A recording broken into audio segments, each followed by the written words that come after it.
Hello again, everybody. I am your host, Felipe, and you're listening to the Total Basis Podcast. Go check out our YouTube channel at the Life Group Podcast on YouTube and on Spotify as well, the Life Group Podcast, where you can check out the rest of our other shows, including Dong City, The Audible, The Step Back, and this one that you're listening to, the Total Basis Podcast, where I have a guest, Angel Morales. ¿Cómo estás, coño? What's that? The Utah Utes? Muy The bien, Utes? muy bien. I'm pretty good today. What's with the hat? Uh, yeah, the Rays are threading to in their magical number to get eliminated, so Oh, God. I'm in crisis. What hat are you wearing? I'm wearing Raymond the Ray. Ah, nice. Well, So, uh, by the way, New Era had us a good collection of all the mascots for each team, and they have it on different colors. There's one that is like a brownish brownish color with this brim, so looks pretty good. There's more flatbreads. I like this one. With the white top. There's the Fanatics. There's the Fanatic. There's the Braves fuzzy thing. There's every team except the Yankees, basically. So 'cause the Yankees are ruining baseball, exactly. and Or they don't have they did you no. ever heard that story? The Yankees had a mascot, but they beat the shit out of them. What? No, that's a Yeah. new one. Like in the 80s, they had a mascot, but um I don't know what happened. Like he had like a bad experience physically, Yeah. and they just released him. Well, that's weird. In honor of your being on this show, I'm also wearing my race hat as well. There you go. Got the sunny side. I like the mascot idea. I'm always looking for new hat ideas because I'm limited as to how many hats I can get, and I should probably have more hats, especially like basketball. I need a new Bulls hat, but I got to limit myself to baseball because I wear a lot of the Cubs and White Sox gear, and my rule is I cannot mix the teams. Like I Yeah, yeah, can't if I'm wearing a race hat, I can't wear any Cubs or White Sox gear. yeah. Like I could wear another race hat or another race like T-shirt or something, but I can't be Cubs, and I limit myself with the hat and T-shirt combination. But the mascots, I feel like I can get away with it because they're just mascots, right? Yeah, but if you were the Fanatics with the Philly Fanatic with Oh yeah, Atlanta jersey, then kind yeah. of. Okay, never mind then. Well, the minor league's also an option. I mean, nobody There you knows go. who they're affiliated right off the bat. So, and No, it yeah, those are just good. you just gotta match it with the colors. You gotta color coordinate and go from there. Well, speaking of coordination, you were once again another participant in the Baseball Life Fantasy Baseball League, and you went from I won't call you I won't say the butt of jokes, but we definitely had a little running gag where you were the bad luck Brian of this league, and actually of any league that you and I were a part of, you were bad luck Brian, and hence the term bad luck angel came to fruition. But you're not a pushover anymore. You're constantly competing. Uh, you made the play. You were a semifinalist here. You were a semifinalist in the other league where Melvin was here last week, I believe, where he won the championship and he defeated you in that league, and before eventually beating me up in the podcast league. And this year, the champion beat you by this much before he eventually won against me in the championship game. So yeah, fantasy baseball podcast, and the so-called expert right here can win a championship this year. But what do you think has been the biggest change in terms of your success? Remember, you started off like mediocre, just unlucky, and things will always fall apart for you. To now, this like you're a semifinalist, you're making the playoffs, and at least you're giving yourself a chance to compete for championships. I really feel like I mean, this comes back to the love of the game. Hmm. Um, I feel like with fantasy, I have learned to love to watch more baseball, not only the race, but more baseball so I can be able to track players. We also work with minor leaguers. So I have a minor league team here in Salt Lake that I can be able to go every time they're in a homestand. So I can be able to see like, and they're AAA, so it's even better. Yep. Like for example, I drafted Wade Meckler, or I pick up Wade Meckler from the Giants. It was batting really hot. He wasn't picked, and I needed another minor leaguer. That's one of the ways that I can be able to crack it. So I feel like that's been the biggest difference. I've been able to, in order to compete, you have to follow the league way more closely. You cannot be a homer. So, looking at the baseball life group, trying to see what the other people say, checking this, the bot scores of every team. Um, and also one of the biggest things I think I've talked about health before, Hmm. and that helps a lot. Like but I had several injuries that that could have affected me to not go the distance this year, Yeah. especially on this league. Hmm. I think I'm drafting depth well, not only drafting the best players, but on those middle rounds, I think what helped me like a Jurickson Profar we were talking earlier. Like who in the world would have thought Jurickson Profar will be an all-star and one of the key cogs in the Padres offense right now. He was, I think he was drafted way later. I picked He him was up not from drafted. He was not drafted. I picked him I picked him up or I picked him up from waivers Yeah, because I was just checking and I was like, well, I need depth. I can't rely on Kyle Tucker who missed a lot of the season. yeah. I need somebody that can be able to step up from the bench. And there was Jurickson Profar. It was a couple weeks where I was kind of monitoring him because it was a pickup from waivers or from free agency at that point. So I was like, nah, I'm not gonna. Check this out. You ready? You're not gonna believe this. Yeah. April 11th, Aaron's Chicks Dig the Long Ball team claimed Jurickson Profar and dropped Clark Schmidt. About a week later, on April 19th, she drops Jurickson Profar to pick up Ahmed Rosario. 3 days later, you claimed Jurickson Profar from free agent, and he's been on your team ever since April 22nd.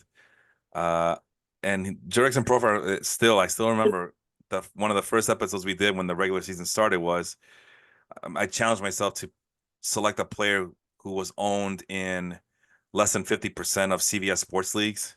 And Jurickson Okay. Profar was right there. And like, hey, something's going on with Jurickson Profar. He's hitting the ball with more authority, harder. Everything else is still the same. Like he's hitting with the same amount of contact, still the same amount of patience. We might have something here. And he's gonna be playing every day. And we might have something here. Now would be the time to pick him up before it's too late. And sure enough, that's exactly what happened. So every this is a victory run for me as well, just based on that information. Like I didn't draft him, I didn't pick him up in any of my leagues, but I did have it on record saying, "Hey, look out for this Jurickson Profar kid or guy because there's something happening with them, and I can't quite put my finger on it. But you guys got to pick him up right now before it's too late." And next thing I know, he's an all-star, and he's carrying the Padres in the first half, and he's an important bat for that team as well. Uh, and he's having himself a fantastic season. What was his numbers here? I just saw them. Oh yeah, 285 batting average with a 385 on base percentage and a 469 slugging percentage. Good for an 854 ops. 24 home runs, 10 stolen bases. I mean, you got a little bit of everything from this guy. And he nearly walks as many times as he strikes out. 75 walks versus 96 strikeouts. I, I mean, did you throw yourself a parade when you picked them up or something? Or I mean, what do you think? Go ahead. Go ahead. Go ahead. I feel like it was. I mean, at the moment, I was like, wow, just this Jurickson Profar. Like we're talking about a guy that, no disrespect to a guy that has been able to stay in the major leagues, or I think he left for a year and then came back. Um, like he had a buffer of a year and then the Padres pick him up this year or last year. Yeah, he's been around for a while. I don't think he's ever taken breaks. But But uh, do you go remember ahead. that he wasn't signed for a bid on one of the years? Like he was a long extended period of time as a free agent. And I Yeah, don't know if he was playing in another league or something while that time, but I know he wasn't picked. The Padres picked him. Um, and I then like started following, like, like I said, every team, and I see Jurickson Profar. He was available at the time of waivers, so let's see. I'm looking at it right now. He signed with the Padres back in 2020, or maybe he got traded. I have no idea. It just says that he was in Oakland in 2019, and this is something I was telling. We were talking about this, ironically enough, earlier today. Coincidentally enough, I should say, earlier today in the Baseball Life Facebook group, where they were talking about Luis Arraez being this old school hitter, and he, he's saying no to all these analytics stuff. And then here's Jurickson Profar, who's the complete opposite. Actually, not the complete opposite. Because he's hits were a respectable contact rate, very patient, very good at plate approach, but he's hitting for more power, like more power, more consistent power than ever before. Even when he hit 20 home runs in back-to-back seasons with the Texas Rangers in 2018 and the Oakland Athletics in 2019, it was at the cost of batting average, and he was just not very consistent. It was very up and down those 2 years. And the other thing that we got to remember is those were the years that the infamous rabbit ball came to town, and that skewed a lot of numbers. I mean, the 20 home runs they hit for Oakland were yeah. so like empty caloried that he only registered a 1.0 Fangraphs WAR, wins above replacement. So basically saying those 20 home runs are empty, like they're useless, they're meaningless, they're no good to nobody because everybody was hitting home runs that year. So they basically said, yeah, you're just like a whatever, like everybody else, except there's nothing really special about you. And he goes to Actually, San. Go ahead. I Go found ahead. what I was trying to look at for Profar. Yes, you were right about being with the Padres. He was on with the Padres until 2022. I don't think he was having a successful season. He then went to the World Baseball Classic. After the World Baseball Classic, the Rockies sign him. They release him for no reason, and then the Padres pick him up Oh, 4 days after, have him on their minors for most of the year, bring him up on the September call-ups, yeah. and then I think he played on the Caribbean series this year, Ah, okay. and then he came to this breakout All-Star season. Yeah. I So, mean, like he has had a very rocky, like pun intended. pun intended, very rocky road.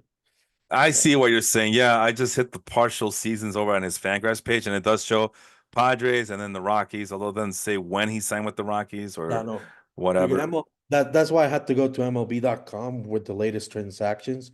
So you Right, can like the specific transactions because I was like, I know he had like like he was struggling for a bit, and then another team pick him up, they drop him, and he was like kind of like not doing well with the team that pick him up. right. I didn't know it was the Padres last year actually. So Yeah, it's hard to believe. I mean, that's exactly how the timeline went. But he did play fairly well in 14 games with the Padres last year, and then he's been able to parlay that struggle to a miraculous, marvelous season in 2024. So yeah, that'll help. That'll help. You know, rally your team around as well. But also around the time, I'm not gonna make this an excuse for you, but I noticed about the time as we were getting closer to the wedding that all of a sudden you went from second place, you go on like on a 10 game losing streak or something ridiculous like that. And yeah, I that's all I was. could think about. Oh yeah, this guy is getting ready for a wedding. He hasn't been paying attention. It's the only. How do you go from being second place and you look awesome at the beginning, and then all of a sudden like, hey, this guy can't win anymore. What's going on? And then oh yeah, he's about to get married. That explains it. Did the wedding affect you in any way negatively, or is it just coincidence? I'm not gonna lie. I was trying my best to pay attention, like in general, Yeah, but you know, you're I love my wife too much to put fantasy in front of her in our most important day.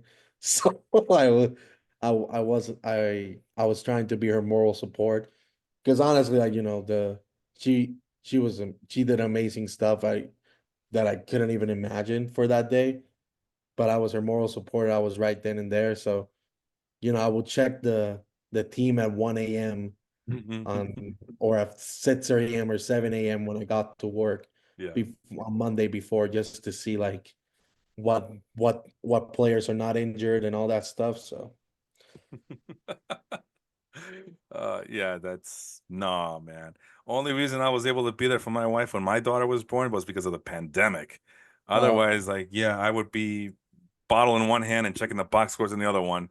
I don't care, man. That's how we're different. No, I'm messing around.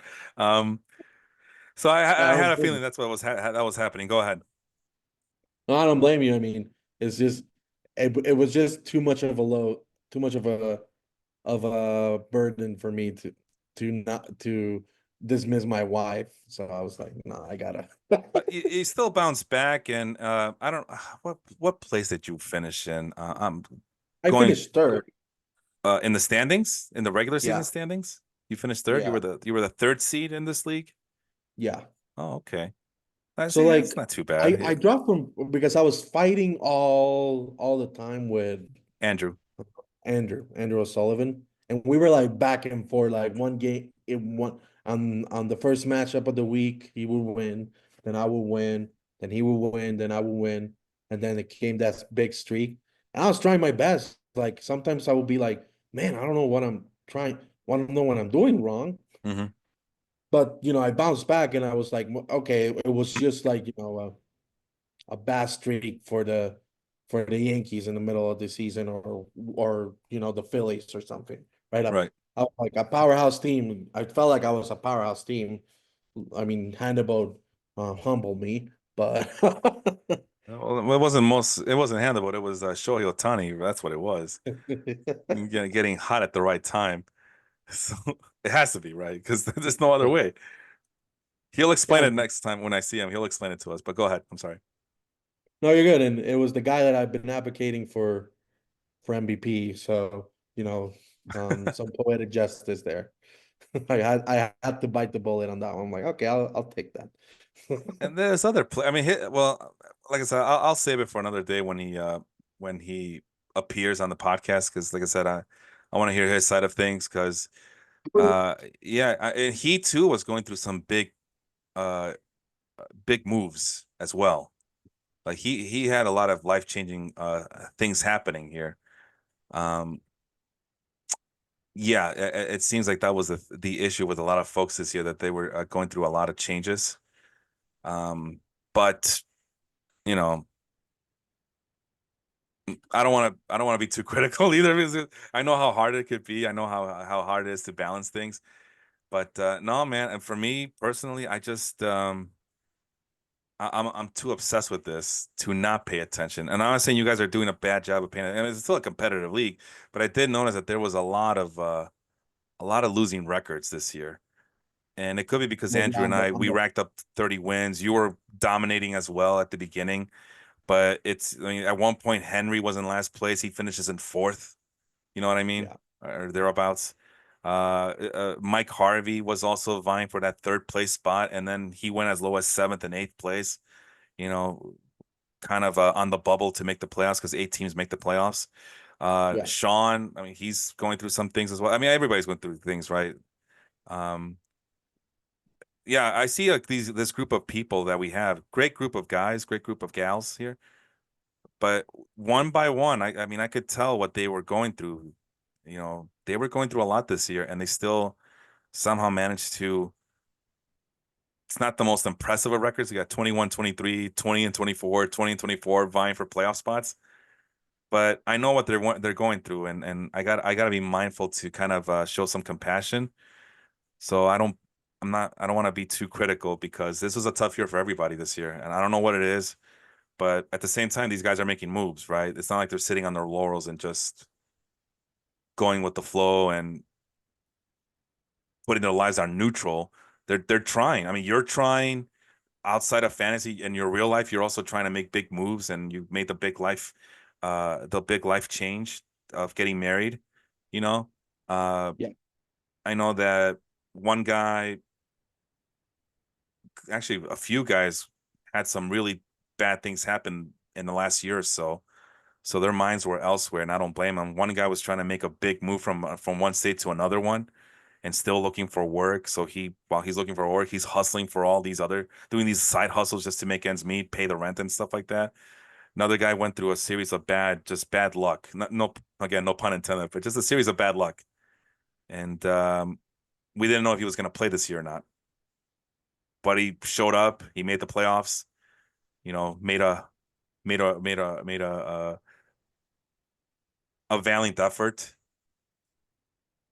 But they're trying. At the end, they're trying. They're trying their best with what they got. That's why I always try to advocate to maybe change the rules a little bit, especially with pitching. I think we start way too many pitchers, um, for it being a semi-weekly league, Yeah.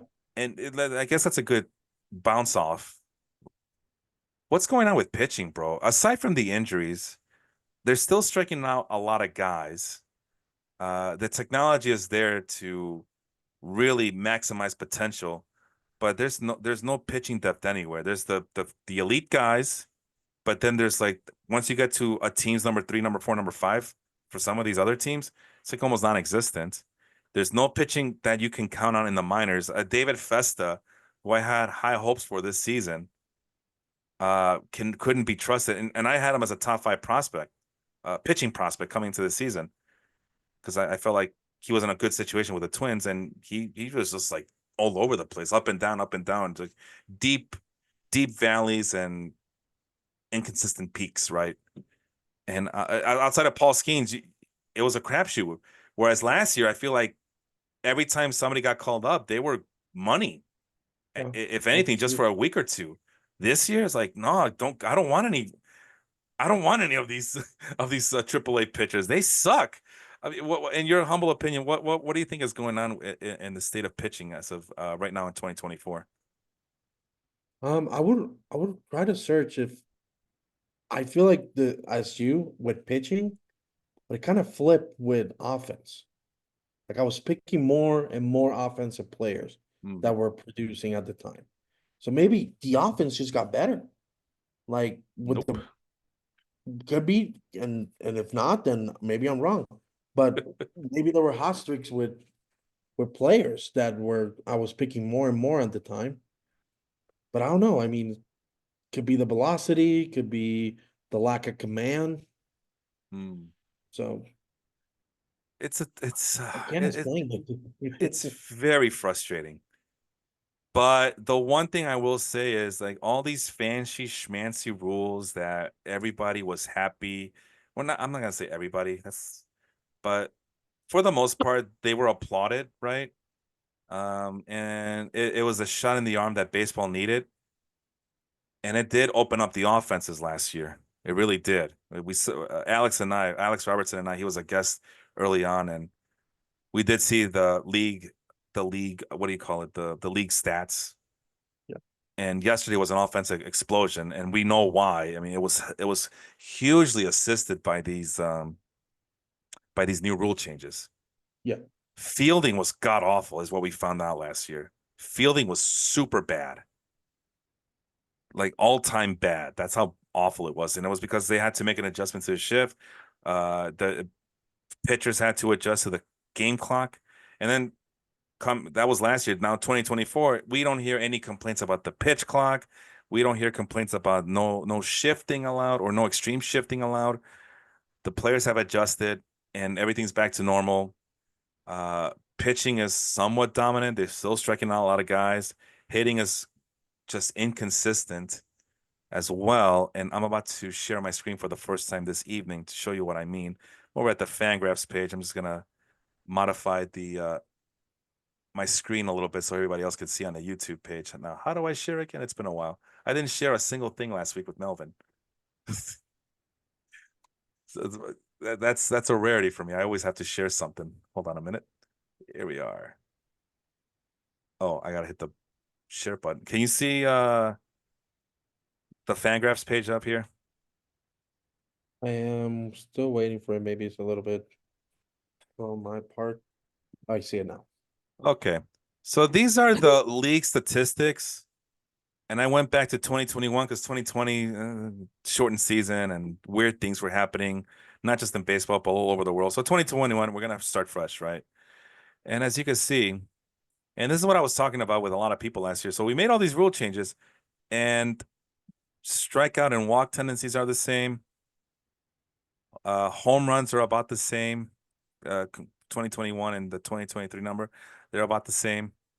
So it's pretty. What do you call it? Not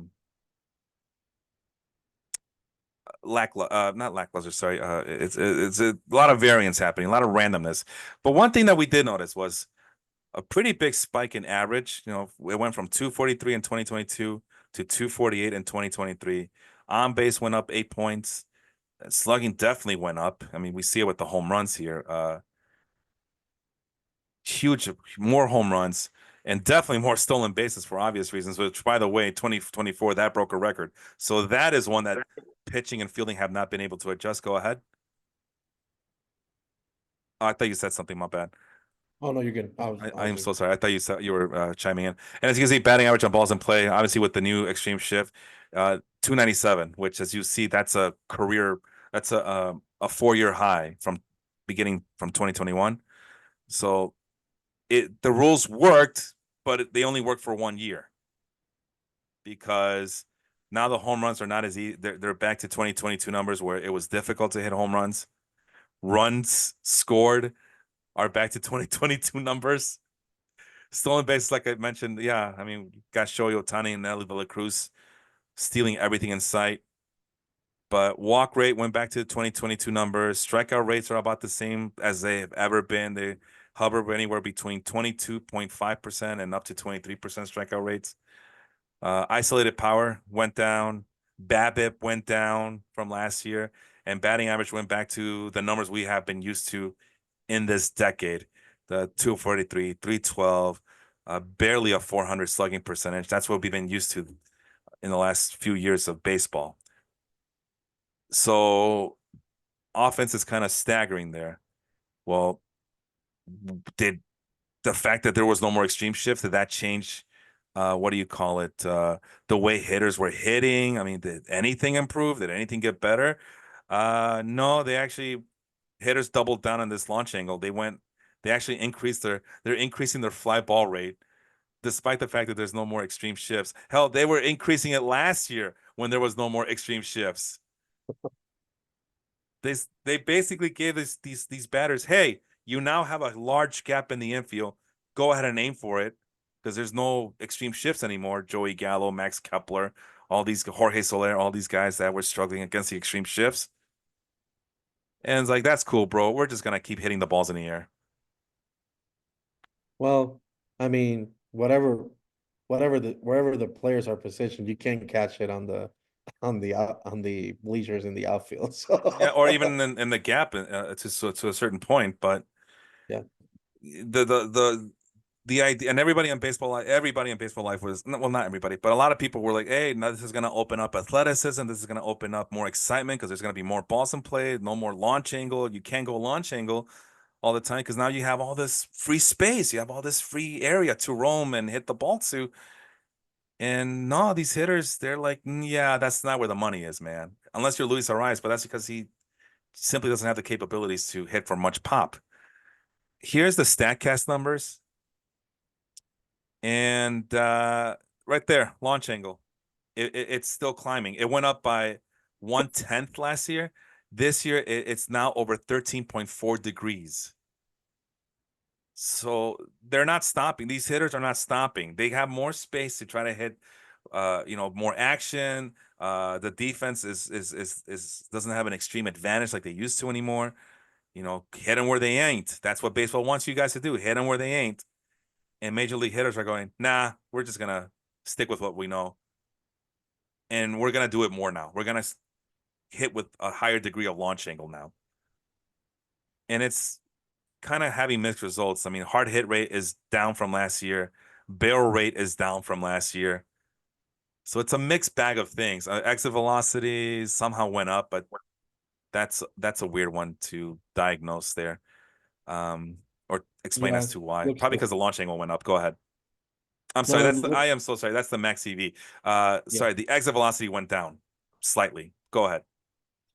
and it's 88.8 to 89. I mean, and there's still tons of, I mean, not tons of games, but could be a little bit left that could change the average. But Yeah. I mean, it's the same as 2021, is two less than 2022, and sorry, two more than 2022, and two less than 2023. So Mixed the results. Yeah. yeah, so it averages out in the 4 years. And let me go back to the batting ball data. So we saw that fly ball went up. Infield pop-ups went up as well, or they went up, but they're usually it's above 10%. So it Yeah, went back a little bit to normal. Home run per fly ball. That's hard to decipher as to what's going on there. So pull balls, right?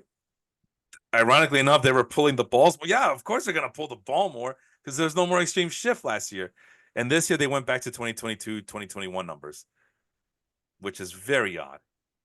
Well, that means with no more extreme shift, now hitters can hit the ball anywhere. No, they're not hitting the opposite side. They are hitting it up more at the middle, right? Because there's no more extreme shift. So exactly. so that makes sense. The ground ball rates went down for obvious reasons. Line drive rates they're about the same as they've ever been. And let's see, this is the Fangraphs measurement of soft, medium, and hard hit balls. Soft hit rates are actually up from last year. Medium hit rates are up from last year, and hard hit rates are actually down. But as you can see, Baseball Info Solutions has a different definition as to what soft, medium, and hard hit balls are. So we're not gonna get into it, but it's not what you guys think. You want like an actual hard hit statistic? I would suggest going with the Statcast number. And yeah, hard hit rate is down. So anyway, so that's that. That's what the hitters are doing. If we are to see what pitchers are doing, and we're just gonna go with starting pitchers because we know that the bullpen arms are just crazy. As I know you've noticed. You're a race fan. Just how crazy Yeah. the velocities and the dominance of bullpens can be. So we're just gonna stick with starting pitching because we're trying to figure out what's wrong with starting pitching, Did right? you did you change it to starting pitching? Making sure. I thought I did. Where'd it go? Where'd it go? Oh, It's yeah. some- Yeah. Thank you for that. No, you're good. It's I just thought that I I was did. checking. I was trying to check on my end too, and they were the same numbers, and I haven't changed it. So I'm like, Oh, huh, okay. Yeah, thanks for that. I honestly didn't. Yeah, I should have noticed when there was a lot of saves. Obviously, yeah. no more saves here. Let's see. What is the problem? We're almost done with this year, and yeah, I mean innings pitched 24,500 about innings pitched. That's down from last year, ironically enough. Um, but still, that doesn't tell me much of anything. Strikeout per nine, ironically enough, it's down from last year, even though the pitchers were being rushed. Also down our walk per nine rates as well. So make it make sense. Home runs per nine are down from last year. BABIP obviously down from last year, batting average on balls in play. Um, oh my God. So just like the hitters, and this might be the reason why the hitters are kind of like refusing to give up on the launch angle, is because pitchers are refusing to give up on velocity, even the starting pitchers. You see that there, Angel, that 90. fastball velocities are up. Go ahead. No, this finally, if we've been talking about it, like how fastballs rise every year, it finally hit the mark that an average pitchers pitch 94 miles per hour. Starting pitchers, Starting correct. pitcher, sorry, my bad. Yeah. Starting pitcher. I'm afraid to see what the bullpens will do, but just out of curiosity, what's the bullpen doing? You want to predict? I'm gonna say 96.3. I would say 95 because Okay. there's also like some 94.7. Okay, you were Because close. Yeah.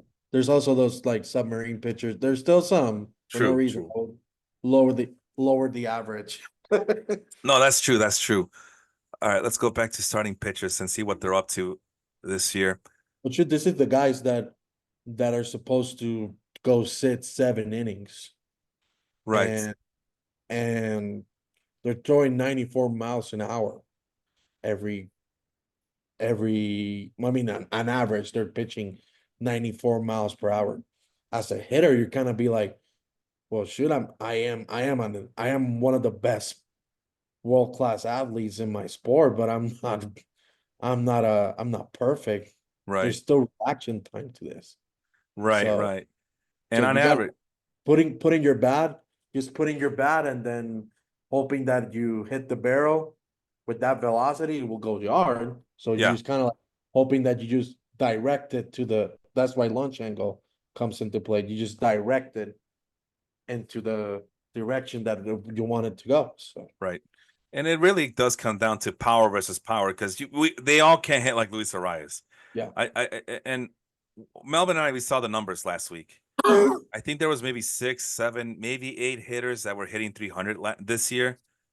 Every one of them was hitting over 30 home runs except for Luis Arraez. Luis Arraez wasn't even hitting over 10 home runs. Yeah.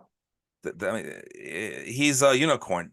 If everybody could hit like Luis Arraez, where they're hitting where they ain't, they would all do it.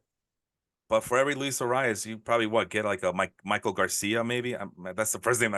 Nicky Lopez is a better name, I guess. Nicky Lopez, and even or Jurickson Profar from a long time ago, where he was not Or getting any barrels Julian's on the ball. Go ahead.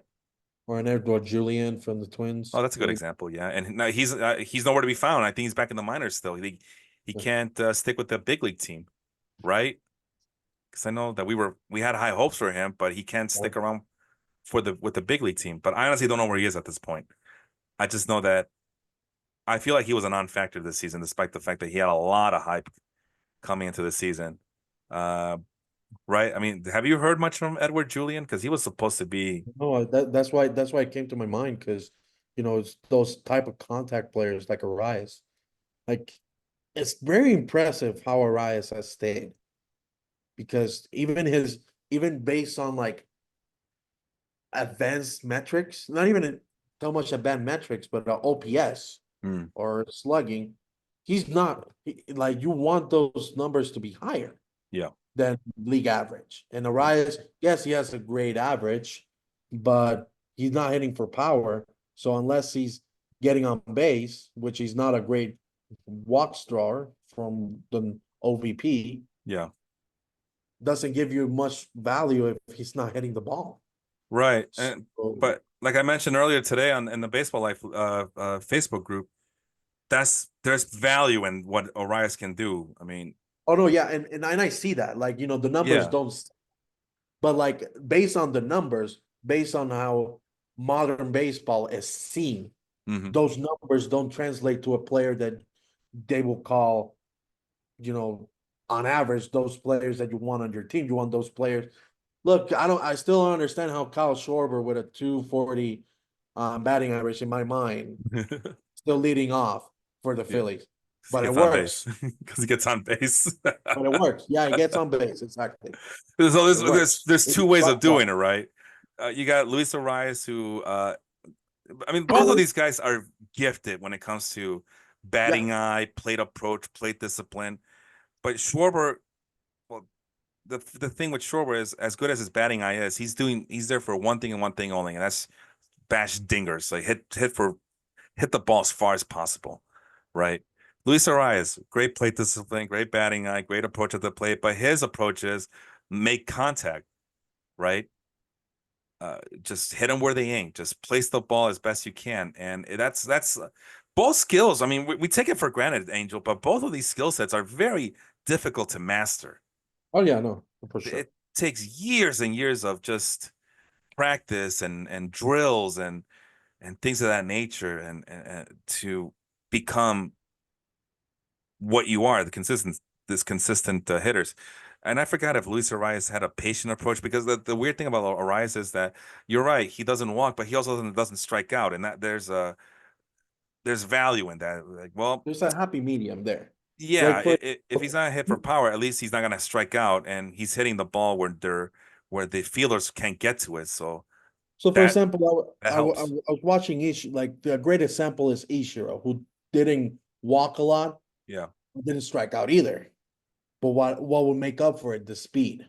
Yeah, Once he slaps that ball on the infield, if it was on a hole, he will definitely make it on first base anyways, because he had the speed to make up for it. Arraez doesn't really have that. So Arraez, when he hits the ball, it's not those little slappers on the line. It's hmm, those like it goes to the outfield, like it goes over the head, but it's not to the gap. It's right, like bloops to the outfield. right, And it's good. Like you're saying, you're not striking out. You're not getting an out. You're putting the ball in play. yeah, You're trying to make something happen, but at the same time, it's kind of like, well, sometimes putting the ball in play means and not striking out a lot means that you're swinging at bad pitches. exactly. So those bad pitches could be balls. So you can be able to take those balls and that will translate into walks. So Right, and the opposite for Kyle Schwarber, by being extremely patient, you're also uh, seeing really good pitches to hit exactly. go by the wayside. So it's like two different ways to skin a cat with different results. One's hitting for boatloads of power, the other one's hitting for boatloads of singles. They're both helping their teams win. So that's all that matters.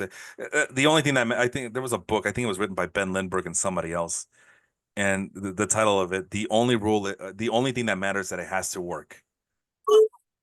Yeah. So basically saying, and I learned over the years that it doesn't matter if you have a patient approach or you're aggressive or if you're, if you're a traditionalist or if you're an advanced metrics person, the only thing that matters is that it works. If it works, it works. If it doesn't, then you got to adjust, right? Speaking of Edward Julian, yeah, he has not played. According to roster resource, he is with the Twins, but he's on the bench. And from Wednesday, September 18th, he has not played a single game apparently. And if let me see, I just saw the anyway, yeah, he hasn't played. And what has he been doing this year? Edouard Julien, hot shot prospect with the high contact rate skills, 208, I see. 208 batting average with a 301 on base and a 337 slugging percentage, and that's why he's on the bench. So the Twins are in contention. They don't have time for those games. Who are they putting out there instead? Kyle Farmer, who isn't doing any better with a 229 batting average. But the Twins have made their decision. They're going to go with Kyle Farmer, 34-year-old, because they're desperate How to. was it slugging again? I'm sorry, what was that? What's Kyle Farmer slugging? 378. It's 40 points higher. So True if that. he hits the ball, Yep. it's not like, Yellow Julian is 330. So it's True. 40 points higher. It's like if you put at least if he contacts the ball, there's a high chance that it's a blooper to the outfield and not a soft grounder to second. So No, you're correct on that one, my friend. That is absolutely true. Let's see here. The last time Julian played was Tuesday, September 17th, and even then he was benched for 2 games in a row. So trade candidate for next year. Anyway, let's go back to the league. What's happening with the league here? ERA is down from last year. FIP is down from last year. XFIP is down from last year. And Fangraphs WAR, even though the season isn't over yet, they're starting pitching. Fangraphs WAR is already better than last year. So pitchers have adjusted already. They now know the cadence of the pitch clock, and they're back to quasi dominating hitters. Do we see any differences in the advanced stats? Because we got to check everything, right, Angel? We just can't be one thing. We have to check everything.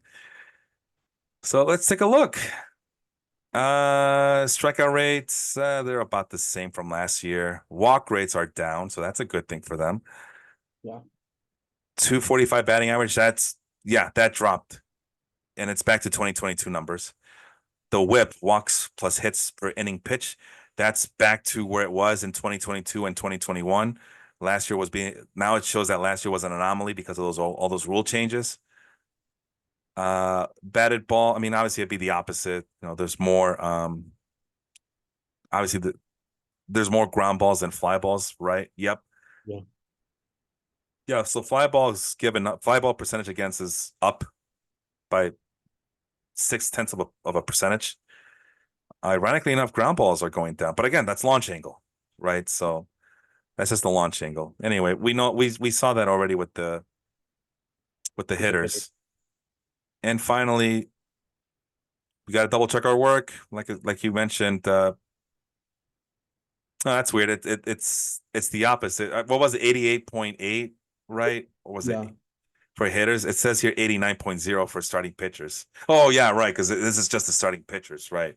It's still a decrease from last year by 3/10 of a mile per hour. So slight decrease. Barrel rates are back down by half of a percentage point, and hard hit rate is back below 30%. Sorry, back below 40%. So getting closer to those 22 numbers as well. So the pitchers have adjusted. And we can even look at this pitch level data, which is, or was it? Oh, yeah. Was it this thing? Hmm. Which one? No, I want to look at where the hell? Bear with me. I'm looking for something in particular. I'm looking for plate discipline numbers, and No, you're good. Fangraphs have changed everything here. So now I'm like an old man. Where's my pills? Where was this before? I think it was plate discipline. What Sorry. are you Yeah, looking for? Oh, I gotcha. found it. I found it. Uh, Hitters are not chasing as much as last year in terms of swinging percentage outside the strike zone. Yeah, they're trying to attack anything inside the strike zone. What about contact rates? Slightly up from last year outside the strike zone contact rate. Overall contact rate, whether it's outside or inside the strike zone, is slightly up this year. So even with the contact rate being up this year, it's not doing much of anything because it's not consistent or contact with authority, right? So that's what's going on there. And if we really want to get really nerdy here, I mean, we could do pitch type. The Statcast pitch type numbers. Fastball usage is down. The four seamer is down, so that's ironic. Yeah. The Splitters slider, are slightly up, slightly. It's still 3.2%, but that's a full percentage point up from last year. sliders. Sinkers are up. Sliders are about the same from Oh last no, my year. bad. Sinkers is the one I was looking. Don't worry, my friend. I always get confused with these two. Sinkers are way up. Or actually, they're back to 2022 numbers, ironically enough. Curveballs are down below 9% for the first time in a while. I mean, I'm only going back to 2021, but that's kind of shocking. So The even with change the go ahead, and the change up, I mean, it's still like 0.1 difference, but it's under 12. it's under 12. So that's a weird one. That's a weird one. We're trying to figure out what's causing all of these pitching injuries, and well, they're not throwing the same fastballs. They're throwing, you know, I mean, it's still a highly usable pitch, right? The four seamer or just the fastball in general. Um, but they're not using it as much. The starting pitchers are not for obvious reasons, right? Because we talked about it. It's about stamina and endurance, so you can't just keep throwing things. But at the same time, sinkers are up, or actually, But they're up from last year. Go ahead. I also think those type of fastballs are increasing because of the launch angle. Yeah. You, if you can be able to move, or you can be able to deceive the pitcher with just 1 or 2 miles per hour slower to a thing that drops 5 inches, six Right. inches, is a big difference for a pitcher when he's looking a high fastball and then it drops to a middle of the middle inside sinker, or a pitch right down the middle when when you see it coming at 94, 95 like they throw it now, and it drops 6 inches to the low to the bottom of the zone. So that's probably or you kind of understand what I mean, or Yeah. It's like this. that deceiving of the pitch, where like with the splitter like kind of drops a little bit, the sinker kind of goes a little bit Yeah. sideways. It's Yeah. not like a sharp, like I'm probably like exaggerating it with the inches, right? Right. But that little movement really puts the hitter in a very big disadvantage when you have to react to a 95 mile per hour pitch. So if it's flat, it's better. You can just put the bat where it should be the trajectory, but now it's moving to different parts. Yeah, and like I said, all it takes is, I mean, the cutters don't move that much, but just a slight movement at the last second is Yeah. enough to throw hitters off and even break some bats, as we saw with Mariano Rivera. We're at the velocity section of Statcast now. As you can see, fastball velocity is up by a tenth of a mile per hour, and the rule is the faster the pitch, the better. And cutters are no exception. This is again, we only go back to 2021, but cutters are finally over the 89 mile per hour threshold on average for starting pitchers. Splitters, they're actually getting a little bit slower. They were picking up speed and steam, and they went slower this year. Yeah. 86.5 miles per hour last year, 86.1 mile per hour this season. What's this? Oh, the fork ball? Come on. Who throws fork balls? Nobody. Well, Uh, except for that one what guy I'm from New saying. York. And isn't he hurt anyway? So, sinkers, they're it's about the same. They've kind of just been stagnated around 92 point above 92 on the high 92 mile per hour spectrum. Sliders, they're about the same, 84. Actually, they're holy crap. Oh, sliders are actually dropping in velocity since 2021. So, Yeah. yeah, really throwing off the hitters. But curveballs are up in velocity. But is that because the starting pitchers are using them less? And if you use it less, then that means you can focus on velocity. Maybe there's a knuckle curve, which is a slightly faster breaking pitch than the curveball. Not listed here are pitches like sweepers, which I know Gotcha. that's like the new en vogue pitch. Changeups are still stagnating around 85 miles per hour for 3 consecutive seasons. So really, the velocity, except maybe for cutters, is not very noticeable. But when you're at the plate, yeah, there's a huge difference. But remember, sliders are up, fastballs are down, sinkers are up. So the last thing I'm going to look at this before I bore people to sleep here is the horizontal movement since 2021. This is a pretty fun one, but you can't take too much stock, right? Because it's just too I think it's just the it should be I think when you look at it in general, it doesn't I don't think it does any service to anybody, but it's still fun to look at. So I'm not gonna take it too seriously. But Yeah. fastballs, they're meant to be thrown inside, although this year they're not throwing them too inside. They're losing 2 inches of movement, horizontal movement this season. Uh, I'm not even looking to look at cutters. I mean, cutters they move so like I mentioned before, and they're actually they keep losing a tenth of an inch every season since 2022, and those are being thrown away slightly, ever so slightly away from right-handed hitters on average. What's this one? Is that the splitter? Splitter. So this is being thrown inside to right-handed hitters, Well, and they're pitching them more towards closer to the strike zone than outside the strike zone compared to in years past. Sinkers, like you mentioned before, they go inwards. They are still above 4 inches, but they kind of stagnated this year in terms of a horizontal movement going towards the right-handed hitter. Now, yeah. this might be the big difference maker. Sliders, for the first time since 2020, since we're only looking at 2021 through 2024, sliders are above 2 inches of horizontal movement for the first time. I'm not gonna say ever because I didn't go that far back, right? I'm only going just this decade, not including the pandemic. But you're seeing it right there, Angel, that they found a way to break those on average for starting pitchers, go well over 2.1 inches or 2.0 inches. And that's away from the right-handed hitter. And curveball took a huge jump as well, 2.6 inches away from the right-handed hitter. And changeups, that's about the same as that ever was.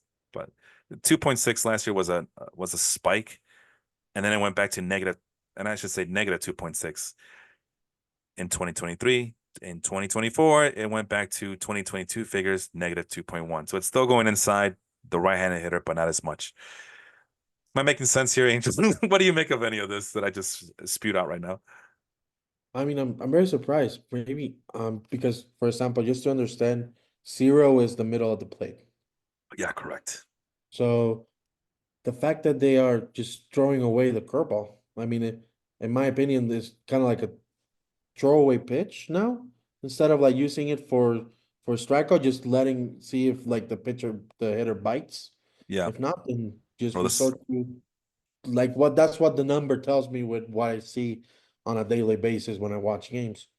You Yeah, or just throw the slider. If the curveball doesn't work, just throw a slider if you have one, or a sweeper. yeah, exactly. Yeah, because it's what did we say? It's being thrown for higher velocity, right? Bless you. Yeah. It's being thrown for higher velocity than a curveball, and it's to a point where the curveball is more of a take a look at this pitch kind of thing.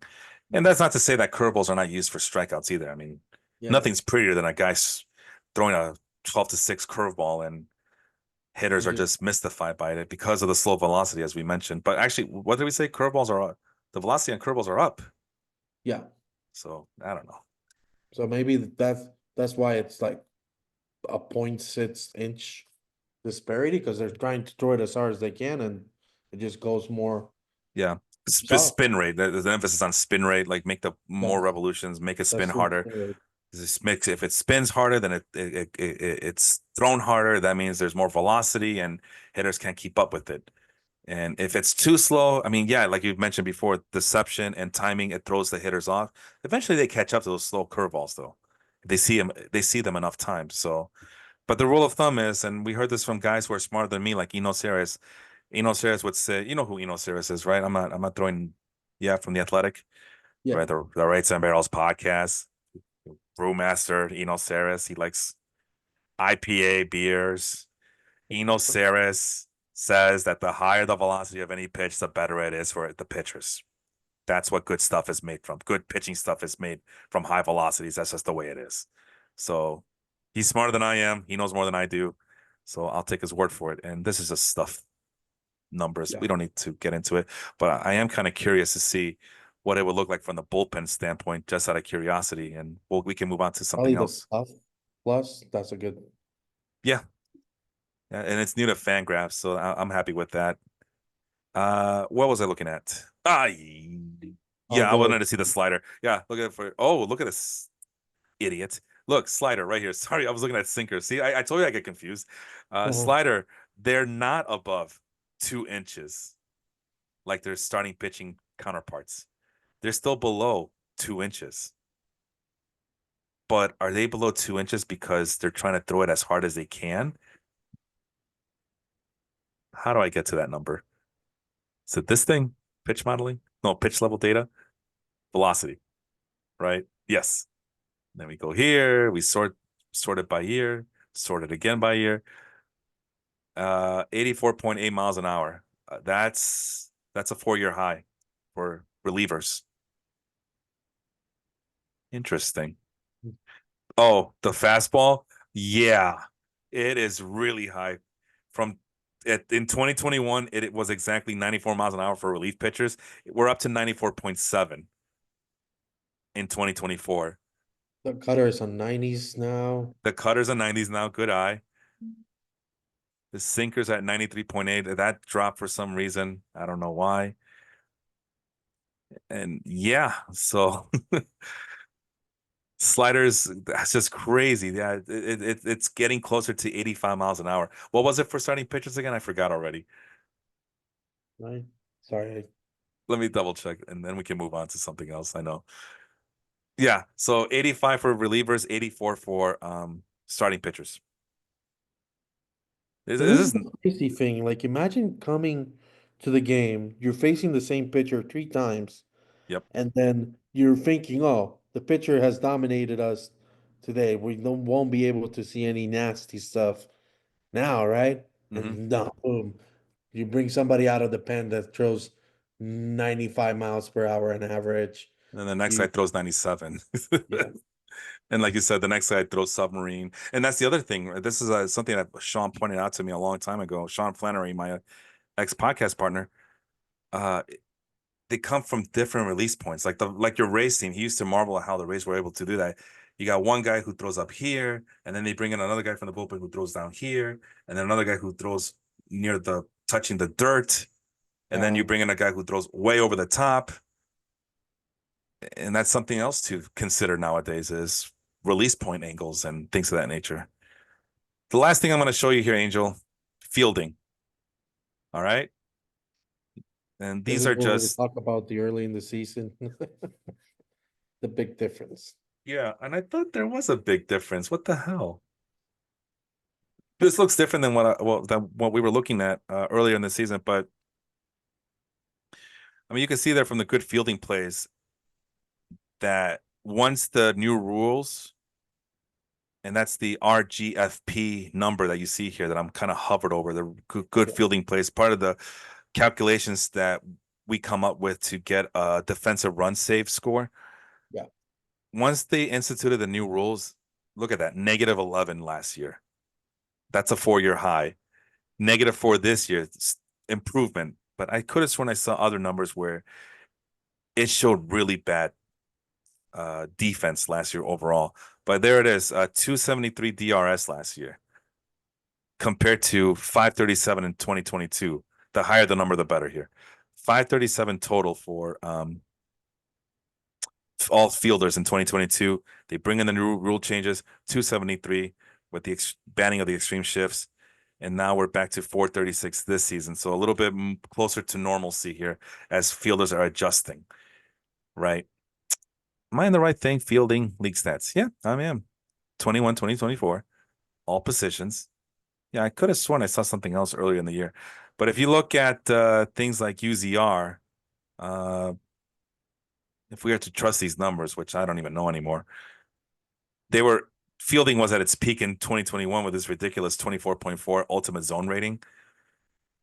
But I don't know. I could have sworn that when Alex and I were looking at it this year, it was a really ugly number in 2023. And these are just defensive. This is the defensive war metric. And this doesn't make any sense. -10.7 in 2022 before those extreme shifts were being banned. And I wonder if that has something to do with the extreme shifts being popularized, that this war metric penalizes the league for using that. It just makes me Well, wonder. it could be also the same theory as like, you know, if the player gets to more balls, the more opportunities there are to make mistakes and errors. Mm. Especially throwing Especially errors. But yeah, it's hard to like tell. But it's it's very different. It's very different. I mean, I don't know. Maybe I'm wrong. It's more different to throw from your natural second base position than from the shallow right. that's true. It's a longer throw for And sure. even fielding, like you're trying to get the ball over there and try to transfer it and throw it fast. Man, You're kind of probably gonna whiff the ball sometimes. I'm So just kicking myself as to what the hell was I looking at that showed that could it last be year was. position players? I'm sorry, what was that? Could it be position players? Not Individual pitch. position players? No, Huh. like not including pitchers. Sorry. Man. Let's see. I No, guess no. no. Unless was I just looking at outfielders by accident and I thought that was like the rule there? Let me see. What does this say about outfielders? I'm really kicking myself here. No, outfielders were fine, but there's no infielders. Like, I don't know, shortstop. Were shortstops bad? Was I looking at shortstops by accident earlier in the year? I know Alex and I saw it and we were shocked to see how bad it was uh last year to compare to this year with the rule changes. Yeah, yeah. No, it's actually worse this year for shortstops according to DRS and UZR. That's interesting. That is so confusing. I don't know what the hell happened. You know what? You know what it is, man. This is why you can't trust any of these advanced stats. They're, if they're fraud, it's fraudulent. It can't be trusted. It's smoke and mirrors. That's why I only use fielding errors as my Bible, my fielding Bible. No, going back to the advanced stats for fielders, what else can it show us here? This is what? This is of course I'm trying to hover. FRM, I forgot what that stands for, but I didn't. Oh, That's a Statcast number, I believe. This is definitely a Statcast outs above average, but it shows that it was bad in 2022. But I wonder if that's because the extreme shift was at a peak, and then it got banned the next year, and it made it worse at -22, and now it's trying to go back to normal at -1, and this must be fielding runs value, and that's throwing, blocking, framing, the arm, and the whatever RAA is stand for. And it actually, this must be penalizing them. These 2 years right here, 2021 and 2022, it must be really penalizing them for using the extreme shifts. And then it penalizing fielders some more, -25, because there were no more extreme shifts. And then this year it's normal, 0. It's so confusing. Which is really weird. Like, just you see the great fielding plays on from -11 to Yeah. -4, like, and the outs above average is a 21 outs above average difference. I don't understand. I get it. I just don't understand. It has to be they get penalized for the extreme shift the year before, and then once they ban the extreme shifts, they get penalized for not being able to get to regular Could it be fielding could it be balls. because it's accounting more stolen bases attempts? Hmm. Like the catcher is now, well, not the catcher only, but the second baseman, the third baseman, the shortstop are now This thing says that run the stolen base run saved above average, which is actually the catcher and pitcher, okay. is actually went up from last year in 2023 compared That's to 2022, which was a -4, even though there wasn't a lot of stolen bases in 2022. There's a lot yeah. more stolen bases in 2023, and that's gonna need some explanation from somebody smarter than I am, because I'm at a loss for words right now, bro. I was not expecting these figures, to be honest with you. It's just, I mean, probably if I study a little bit more what the statistics means, Yeah, I could be able to explain it better. But it's just a matter of like, why is there such a drastic change? Why didn't it improve? Like I thought that why would it improve that drastically from 2023 to 2024? Where are we not caring too much to get into the balls that we can't, so it doesn't count? because has affected the way some of the best teams. We saw this before. Some of the best teams are top heavy when it comes to their hitting, and their benches are being built around defensive versatility and being able to trust these guys to be coming off the bench for defensive purposes only. There's no more super pinch hitters on these teams anymore. There's no more hitting specialists on the benches anymore like there was back when we were growing up watching Yeah. baseball. No, it's like if you have a glove and you're dependable on the field, you're gonna have a roster spot. You know, if you could play multiple positions, you're gonna be on this roster spot. And I think that's also playing a role in a drop in offensive numbers that we just saw earlier on the show. And I don't even know why did we start talking about this. Why did we start talking about this? I don't even remember. We're here to talk about your team, and we got sidetracked. I'm so sorry about that. I mean, and this is why my team struggle because there's uncertainty in everything. Yeah, That's nice, yeah. yeah. It's the But luck factors that we can't control. You're right. Yep. but This I think we started talking about it because um we were talking about fantasy pitching value and how it kind of we weren't seeing that much value in picking pitchers off the right. waiver, all that stuff. So we're trying to see the statistics again.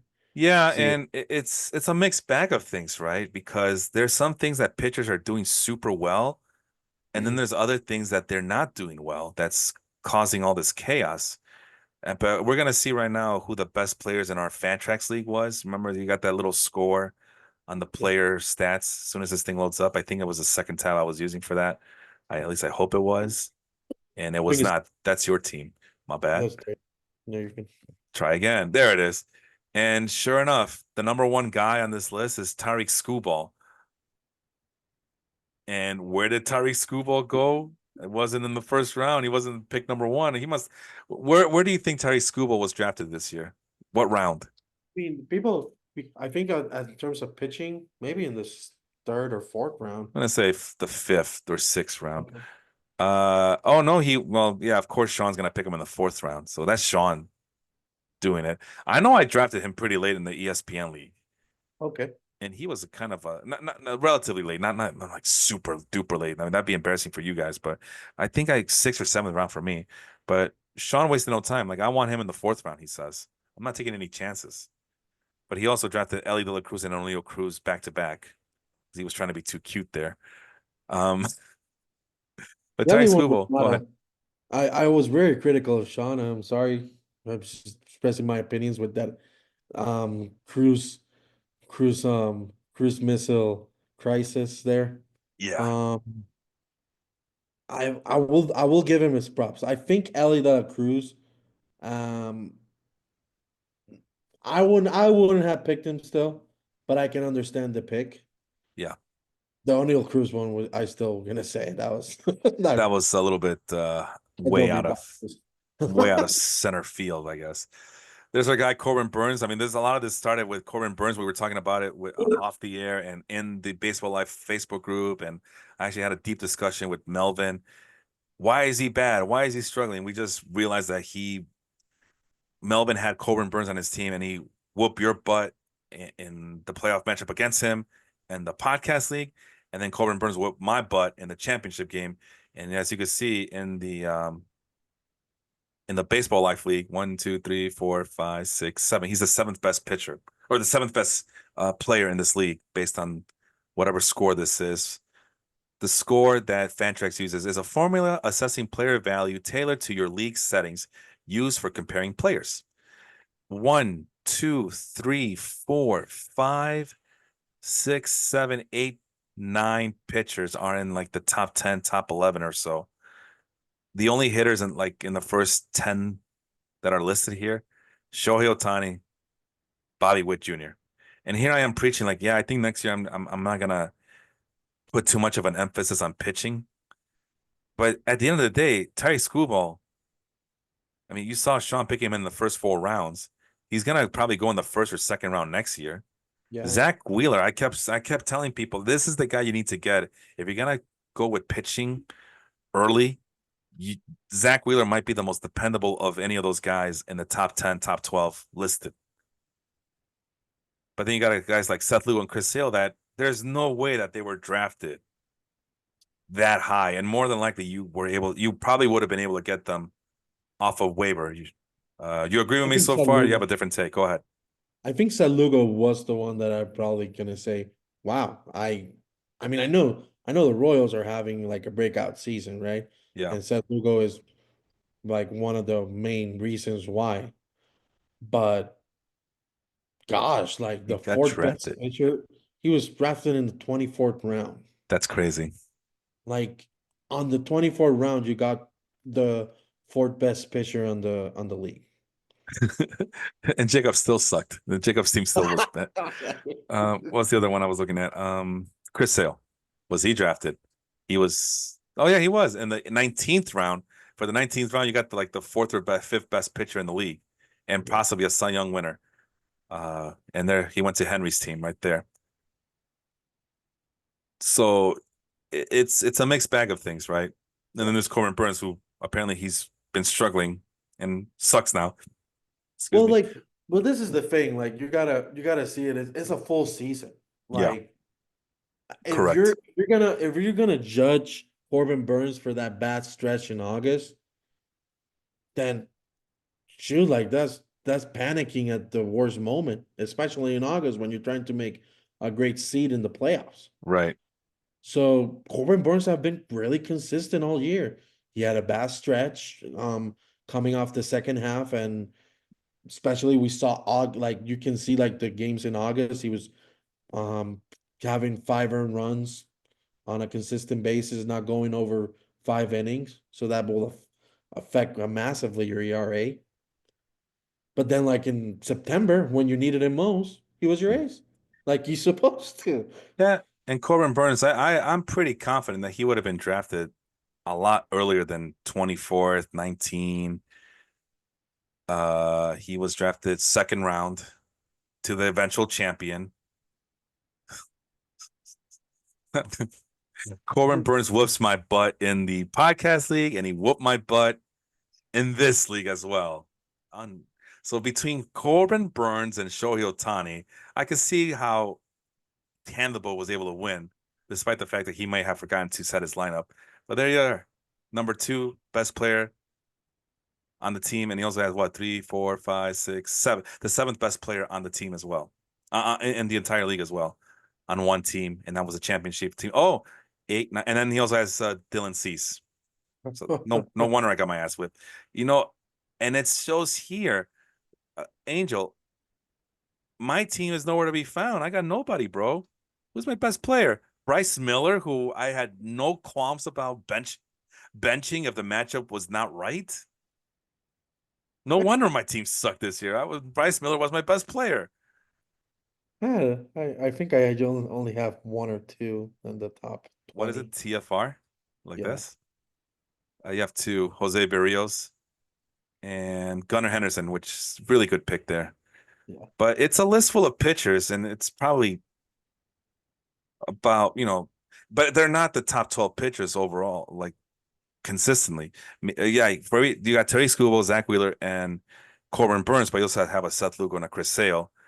Cole I saw Reagans, I guess he Cole went, Reagans was on the rise up. That's what I was seeing. and C's a former Cy Young winner. buy low candidate. Aaron Nola, always a top 10 pitcher. Yeah. Logan Gilbert was on the up and up, despite the fact that there were some things about his game that I did not like coming into the season, but he proved me wrong. Jose Barrios bounced back. Shota By low. Imanaga doing it with Smoke and Mirrors and Yeah. Kraft. So Pablo, so it's still the big names, right? It's still the big names. Yeah. So I guess if you still want to win in fantasy, you still got to go after some of these big name pitchers. Because you don't want to be like me. And well, I mean, that's the problem, though, right? I had I drafted big name pitchers. I'll show you. I'm going to show you. I'm not crazy. There we are. Framil Muertes. Third round, Luis Castillo. He's out. Hamstring injury. Oh, Thank God it wasn't his Rosario. arm. Hamstring. Jesus Luzardo, maybe not the right pitcher to draft, but sixth round. Grayson Rodriguez, seventh round. Oh yeah, Luzardo out with a back injury. He's been Wasn't out for a he? while. Go ahead. Yeah. I thought he was out for most of the season. He's been out for most of the season, and when he was playing, he was very inconsistent anyway. But I haven't seen him since May or so, April maybe. Grayson Rodriguez, lat injury. So again, thankfully he's not the arm, but seventh round. So the first three pitchers I drafted actually put in Joe Ryan as well. Shoulder injury, and that's a big concern for his career. The Yeah. first four pitchers I drafted there, Angel, long-term injuries. And for Luis Castillo, injury at the most misopportune time of the season. Paul Sewell, the guy I was bragging, oh, you guys got to get Paul Sewell, man. If you're going to wait for a relief pitcher, get Paul Sewell and you'll thank me later. No, no, no, no. That was the wrong thing to do. And now they kind of swept them under the rug with a neck injury.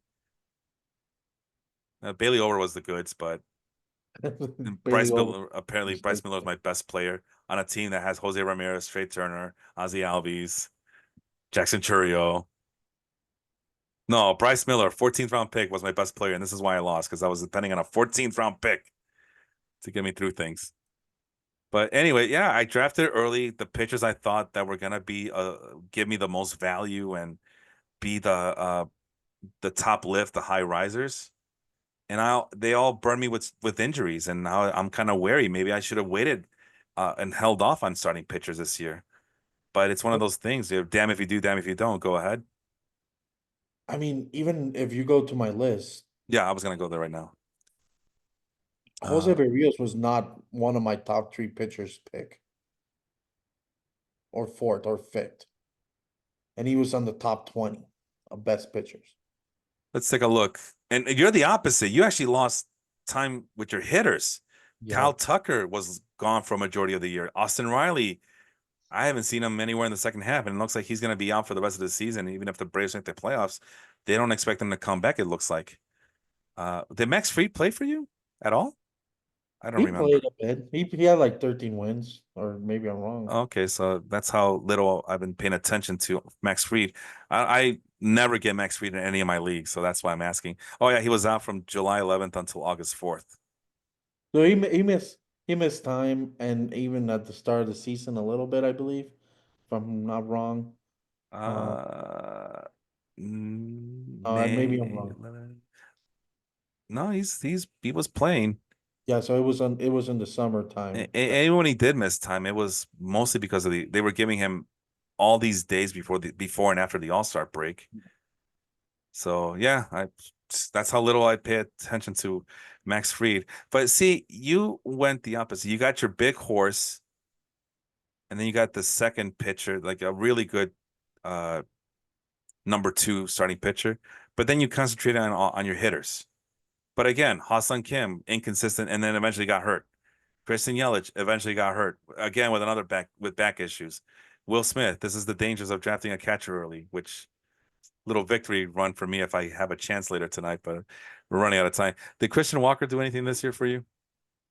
It was decent. It Decent, wasn't right? like he was like a,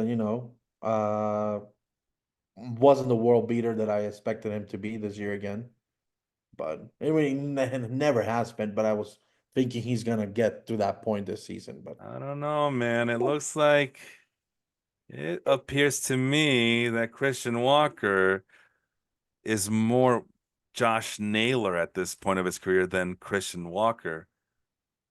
Let's see. I'm looking at the other screen of how big of a difference of a season that both Josh Naylor and Christian Walker have, because those look like these numbers right here that I'm highlighting, those yeah, look like Josh Naylor numbers, and Josh Naylor was picked super late, or I believe I picked him pretty late in our draft this year. But I'm gonna double check that right now because now you got me curious because you got Christian Walker in the seventh round, as you can see there. One thing at a time. All right. So I'm running the report on the opposite screen, and I'm gonna go back up to my team and see where did I draft Josh Naylor because you got me curious. Fran Mil Muertes. There it is. There's my team. Josh Naylor was drafted in the 11th round. Ah, Felipe, you're being petty. That's only a 4 round difference, but it makes all the difference in the world, right, Angel? You don't think? You don't think? yeah. I mean, look, if I'm you think looking. about it, Yes. you got a good first baseman. If you would have picked differently a little bit on your starting pitching, Yeah. you have a way more dominant season than what you had, and you finished first. So Yeah. I don't know exactly what we're No, what and that's the thing, right? I'm acting like when you don't win a championship, like when and you got the big target. Like, come on, let's face it, there's a target on my back in any league I'm in. People don't like it when I win. I can sense they get a little giddy when they see me falter, or maybe I'm paranoid, but it seems I notice how people react to people, right? And yeah, I have the platform for it. I can run my victory laps if I want, and I can also criticize my losses. And what's the old saying, especially with me, right? I concentrate more on the things I got wrong than I did on the things that I got right. Because, like you say, you don't get to 30 wins in a league like this, a 44 game matchup season, 33 wins, number one seed, um, and the odds on favorite to repeat as champion. Like, you don't do it without some skill level and some talent and just overall, just nose to the grind and just putting in the work for it, right? Who cares? It's just fantasy baseball, people will say. But yeah, no, I'm passionate about this, and I try to get guys who are as close to my passion as possible. That's why I have you now in two leagues. I'm hoping to get you in a third baseball league, and now you're in my basketball league and my football league because you've shown that you have a little bit of passion for this, and it's growing every year, and you're improving every year. I want the challenge. I want you guys to be on my level. That's why we're switching from ESPN to Fantrax to another Fantrax league here, in the other league as well for the podcast league because I want the challenge. I want everybody to step up their games a little bit. Um, but that's me. Unfortunately I concentrate so mightily on all my losses that I sometimes forget that we're talking about three winning teams. The but they all got bounced out of the freaking playoffs, right? And I got to hear from my wife, oh, so you did all that work and you didn't win a championship? Like, woman, second place is nothing to sneeze at, all right? That's what I keep telling myself and I keep telling her. But no, and I keep telling myself, well, would you rather be having a losing record and get bounced in the first round? Or do you want to have a winning record, the best record, and get bounced in the championship game? If you're going to get bounced, where do you want to get bounced from? The first round or the championship game? I think most people would say that they would rather get bounced in the championship game, right? Or am I crazy here? I mean, people that say they want to get bounced in the first round are people Losers. that are complacent with overachieving or not getting close to the goal. All right, my friend. I got what we're looking for here. So a mixed bag of things, right? Christian Walker, 26 home runs, 83 RBI. Josh Naylor, 31 home runs, 105 RBI. So a big breakout year for Josh Naylor. I mean, I always loved the guy. Always loved him. And especially at his average draft position price, his ADP price. Yeah, I've been on that Josh Naylor and his brother Bo Naylor. I've been on those brothers bandwagon for a while now. And Josh Naylor also chipped in 6 stolen bases. But and also a better batting eye than Christian Walker, although Christian Walker walks more in terms of percentage, higher walk percentage for Christian Walker. Now, here's where it gets interesting, though.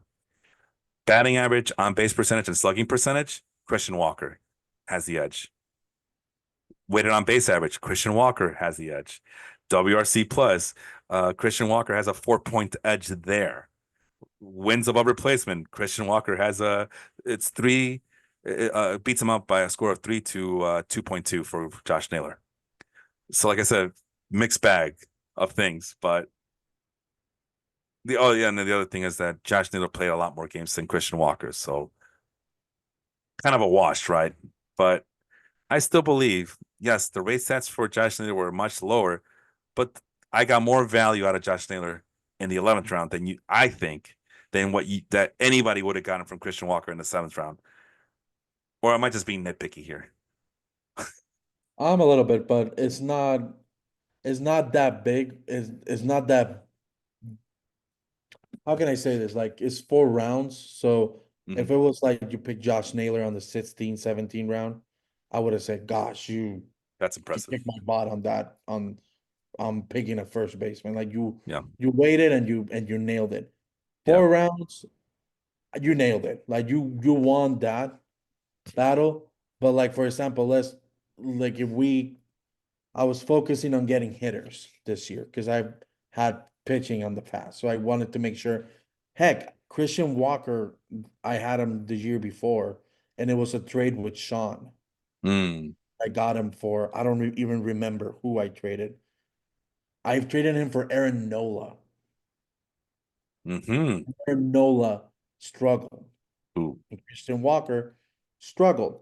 But comparing myself, I was like, I feel more confident in picking my pitchers than picking my hitters. Mm. So at least I know Christian Walker plays. Christian Walker can produce at a very over above average level. Hmm. So that's why I went there. Yeah. But in reality, I could have picked Josh Naylor, or sorry, both it was Josh Naylor, and I would have resulted better. Well, now here's the other caveat I'm going to throw at you. Josh Naylor is my starting first baseman, but we also utilize corner infield positions. Yeah. My corner infield position went to where I just saw his name. There he is, Anthony Rizzo. So, so if I would have done maybe like if I would have picked a first baseman earlier than Josh Naylor, and then Josh Naylor would have been my corner infielder, I wonder how better off my team would have been. Maybe I would have won the championship if I were to utilize that strategy. You But you go feel ahead. like your pitching was your pitching strong enough during the year, or did your offense carry you more No, than the pitching carried me all year. okay. Yeah. Oh, no doubt, no doubt. And it was this was a very challenging year for me. And I didn't mean to make this about me. I was supposed to be about you, but I do apologize for that. But while we're on topic, and maybe you can piggyback off of this, but Usually, I've been very fortunate with injuries in any league that I'm in, especially in these 12 by 12 category leagues. I don't know why, but I'm able to kind of weather the storm, so to speak. This was a very challenging year for me in terms of injuries, and I don't want to make excuses. I know that injuries happen to everybody and everything, and they're part of the game, but this was a very trying year for me in terms of injuries across all my leagues. Um, I've never experienced it quite like this, and it has unfortunately extended into fantasy football, which, again, my fortunate stars, I've been pretty damn lucky to not fall to the injury bug in fantasy football. And of course, this is the year that the fantasy football gods have decided, okay, little guy, enough of you. Injury, injury, injury, injury. Oh, camp holdout, camp holdout. Tua Tagliavola, concussion. Justin Herbert, ankle injury. So now I'm depending on guys like Gardner Minshew, inconsistent, and it's ridiculous. But getting back to baseball, yeah, this was the first year, and a lot of it has to do with the fact that that I was gambling on some of these pitchers early and often. And but I was again, I was we saw the numbers from last year, right? That was the main reason why I did it. Like crap. Now would be the time to get these starting pitchers because now everybody can hit all of a sudden.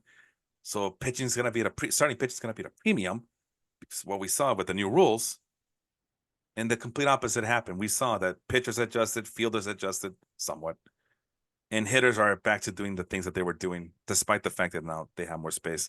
So that was a mistake on my part. I should have maybe I would have been better off going Christian Walker and Josh Naylor or something to that effect because I didn't have an issue with Christian Walker. I just love Josh Naylor more. So, Oh and yeah. I was comfortable waiting until the 11th round, but Josh Naylor and Anthony Rizzo as my two corner infielders, that's a mistake. That's not good. Your thoughts on yeah, we did, yeah. Your thoughts on catcher. That was a very controversial thing, and that seemed to be like a topic I was talking to everybody. Like Harry would, my friend Harry Siberium, as you saw, he was now a new member of our fantasy basketball league. Um, and he was trying his luck at fantasy baseball this year with the help of his friend. They co-owned the team, and he was asking me, Felipe, what's your thoughts on catching? Because catching is basically tight end, like fantasy football is, right? And if you get like a Travis Kelsey, you're set. That was the argument this year. So that means we should probably chase after Adley Rushman, right? And I thought, and I gave him a straight answer. My best answer I can give him is I wouldn't, because I trust that this year catching should be a lot deeper than it has been before. And again, results mixed bag. And I went through in the podcast league and in my points league, I did go through a revolving door at catcher. Did you experience the same thing this year at catcher? Um, Maybe a little bit. I feel like Will Smith. I Yeah. have Will Smith. Yes, you do. So Yeah. Will Smith was not at par with what he has been in the past because I've had it on the past and he has been one of the best players that I've had and then as a catcher, that's a big plus. Because if you have one of the best hitting catchers in the game, then that helps you a lot to fill up other roster spots. Yeah. Because you know that you're gonna have you can hit or miss on other stuff, but you have a consistent position that other people don't have. Yeah. Six Um, rounder right there for you, Will Smith. but that's the thing. I feel like I picked Will Smith high because I didn't want to. I saw Aaron take Ali Rushman high, and I saw other people. I maybe I'm crazy. I wanted to ask you what do you can you see the order where the catchers were picked? Let me take a look at that. But yeah, Adley, I know Aaron puts an emphasis on having the best catching combination, and she got herself a good combo. It's just too early, man. This Yeah, is no, way too early. and Gabriel that's Moreno what in I the said. seventh Like, round. and that's what I said. Like, I didn't want to be that early, Yeah, but I sure as heck didn't want to rely on Danny Jansen and Ben Rortford from the Rays. Like it's I a did big for a bit. it's a big difference to have Will Smith and Jonah Heim, who was an all-star the year before, but this year he struggled and he was injured a lot of the time. So I also had Patrick Bailey for a bit, Oof, who sorry in about that. yeah, but I'm now looking at the score rankings, Yeah. for the catchers, and it looked like Patrick Bailey was the 14th best catcher to have. So yeah, Nah, nah, nah, nah, nah, nah. it's the I'm not Nah, kidding. nah. I know you're not kidding. Maybe I know you're not kidding, but no, not in my world. I'm not. I refuse to live in a world where now I have to consider Patrick Bailey as a top 15 catcher. No, he's gonna be outside my top 15 list, my top 20 list if I have to go that far. Even on a two I'm catcher gonna league, give I you would not I'm gonna touch give you Patrick three Bailey. tries to You got guess who is right below number 15. Guess uh, who's the a- 15 best catcher by a- score? after Patrick Bailey, Yes. the 15th best catcher is it Logan O'Hoppe? No. That's Uh, one. can I get a clue at least? Plays in the National League. Ah, crap. Plays in the National League.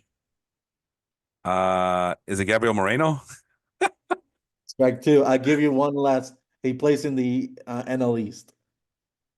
Francisco Alvarez? JT Realmuto. Oh yeah. Oh, I should have guessed that. Yeah, he's been on the dip and he's been on the dip Like, and you would think about it. Like JT Realmuto was one of the most consistent catchers to have in the past. yeah, but He's the 15th best catcher. you can see the decline coming Right from a mile below away. Patrick Bailey. Like, I No. had imagine that I had to resort to Patrick Bailey because Jonah Heim was the 18th best catcher after an Real All-Star. Muto was a 6th round pick. I think Adley Rushman was the first catcher to come off the board, though. Yeah, Yeah. in the in the second round. And Aaron, I remember her saying on the podcast when we were so able to go live, she did say, "Well, I wanted to get Adley Rushman, and that's Aaron's game. She always wants the two best catching combinations. Like that's why she goes after. She went hard after Adley Rushman and Gabriel Moreno. She always does that every year." And I just don't get it. I feel like that's like a panic move. And I know Mario Mergola, when he was in our league, he did that same thing too with JT Realmuto and I believe Gary Sanchez, and that came to bite him in the butt. But yeah, two catcher leagues are a peculiar thing, but I believe that you should not have to panic in a two catcher league like that. Like, oh my God, if I don't pick a catcher now, I'm never gonna get a catcher. And this is my fear. Adley Rushman going to the second round. That's super early. I was able to justify it on the post draft show, but I didn't feel good about it either. And there's William Contreras right there, but that was a homer pick by Jets team. He's a Brewers fan, so that makes sense. But William Contreras, I believe he's the number one catcher, right? Yeah, he's the number one catcher, and then Janier Diaz. Janier Diaz. Oh, Yanyer Diaz. Oh, that was gonna get to him. As Aaron pointed out, I don't want no bum as Yandy Diaz, but I know she was talking about my guy Yanner Diaz. Like, don't disrespect Yanyer Diaz, man. Just tell me you don't know who Yanyer Diaz is, and I'll understand where you're coming from. But this is why I honestly thought I could hold off Oh, on catcher, and I definitely oh no, wanted. I know who Go ahead. Janier Diaz is. I mean, you mean if you follow the Astros a bit, you know that people were raging because they were starting Martin Maldonado over him. Yeah, And, yeah, yeah, Martin Maldonado can grab you all the no hitters you want, but gosh, if he's a big dud on the ninth spot, then what's the point sometimes? nah, bro, I was okay with it. Meaning that there he is, Yandy Diaz, 12th round. My first catcher was selected in the 12th round, not the sixth, not the second, not the seventh, not the fifth. The 12th round, like a grown up does there, okay? Angel Morales, like a grown up, 12th round catcher. But no, Yanner Diaz, yeah, he was part of my championship team from last year, and I benefited from the Astros starting Martin Maldonado at catcher because Yanir Diaz was being utilized at first base and DH. Like, okay, more for advantage me. Screw Yeah. it. I Do mean, he's your still thing. as a first baseman right now, so. Yeah. I don't want to use him as a first baseman, but at catcher, absolutely.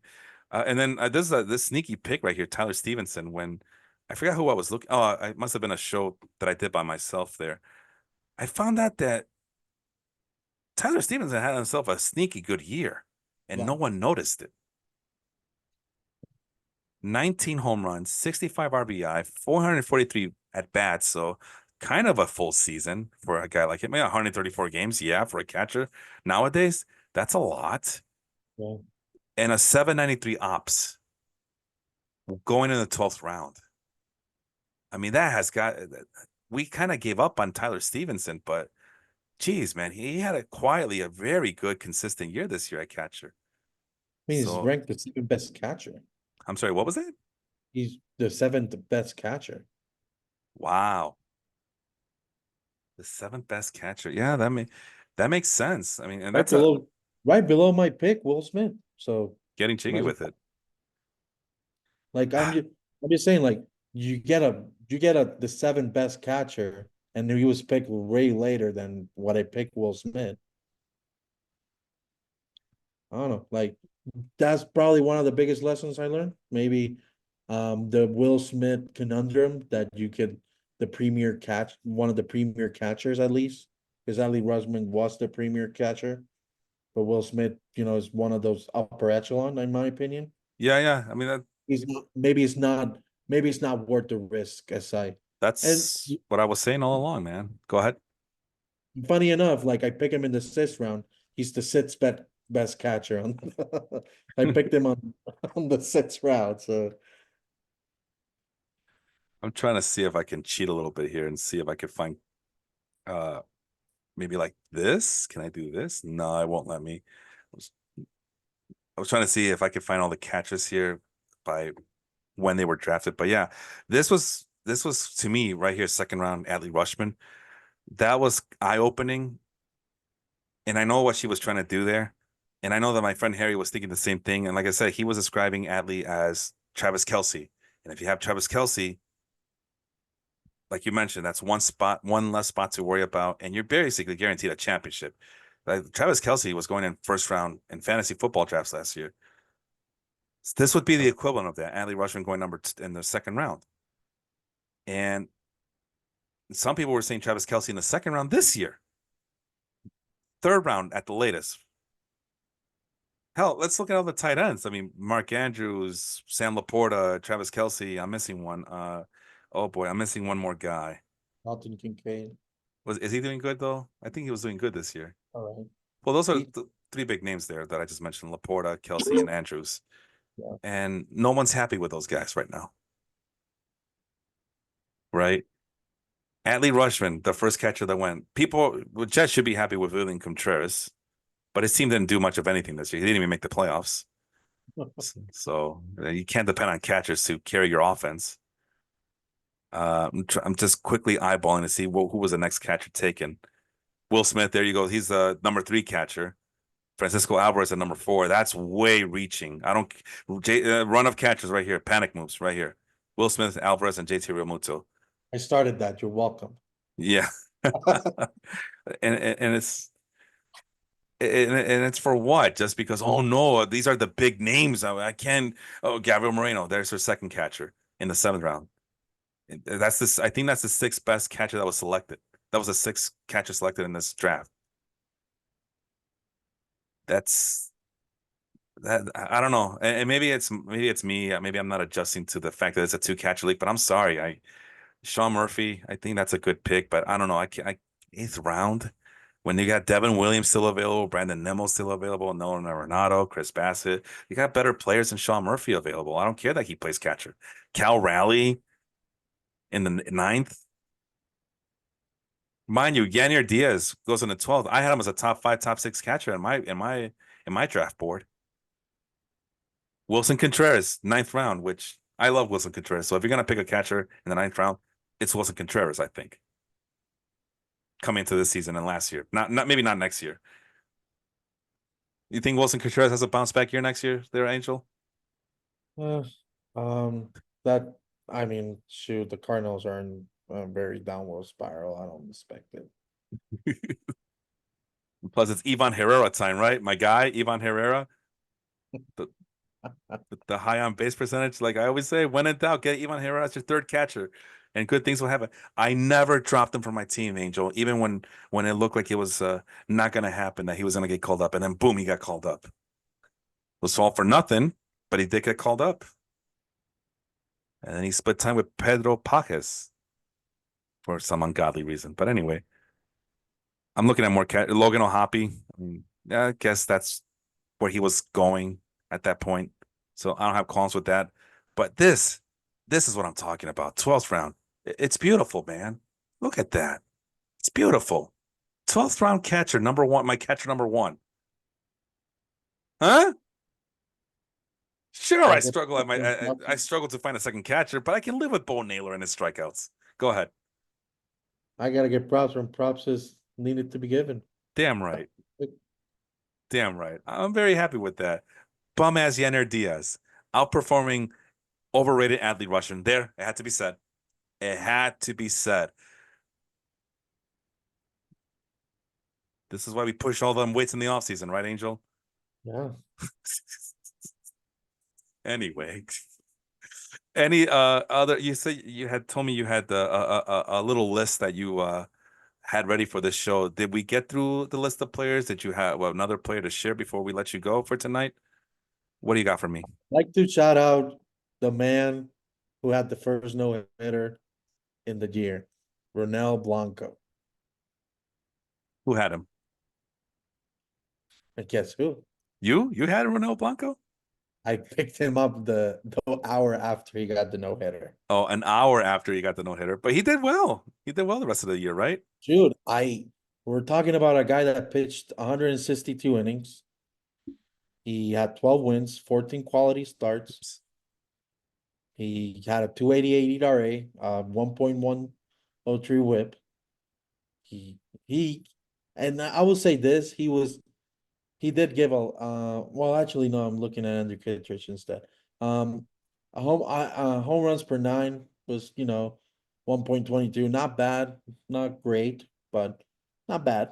Yeah. The OBP was decent, 275, like literally outperforming a couple of my high pick pitchers. So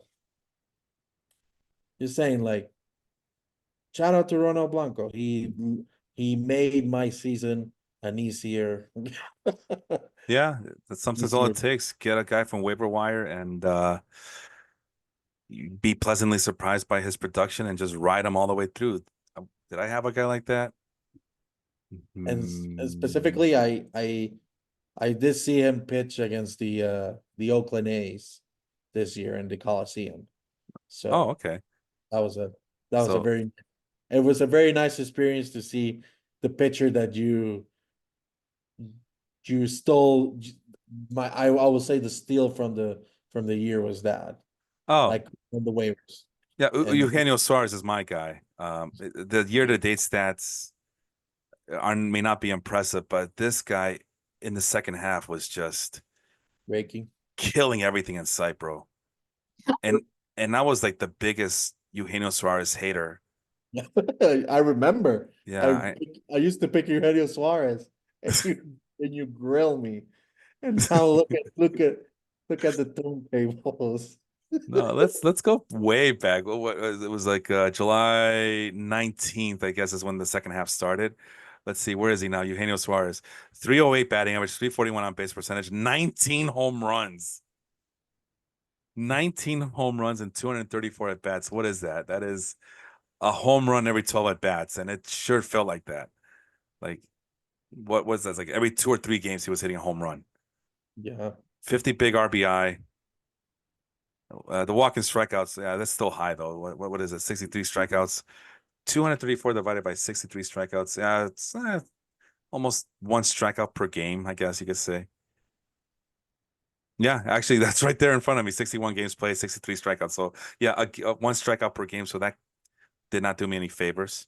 yeah, But this is what kept me afloat, and this is why this kind of justifies me having Josh Naylor as my first baseman. And that way I can have a guy like Eugenio Suarez off waiver wire, you know, which, yeah, yeah. yeah. But yeah, and a pitcher who would have been my guy. And think about a hitter on your team. We'll go back to your team in just a bit. I'm just trying to. I got Profar, so Oh, that's right. That's right. We talked about it. Mason Miller, I guess. Uh, yeah, Mason Miller. Save my bullpen from shambles because yeah, after I depended on guys like and Ryan Halsey. You want to know how You want to know my Ryan Helsley story this year? I think you told me it was like he Sean dropped him, Jacob. Jacob dropped him, and you picked him up like the day after or something. Well, I had to wait until Saturday to pick him Okay. up.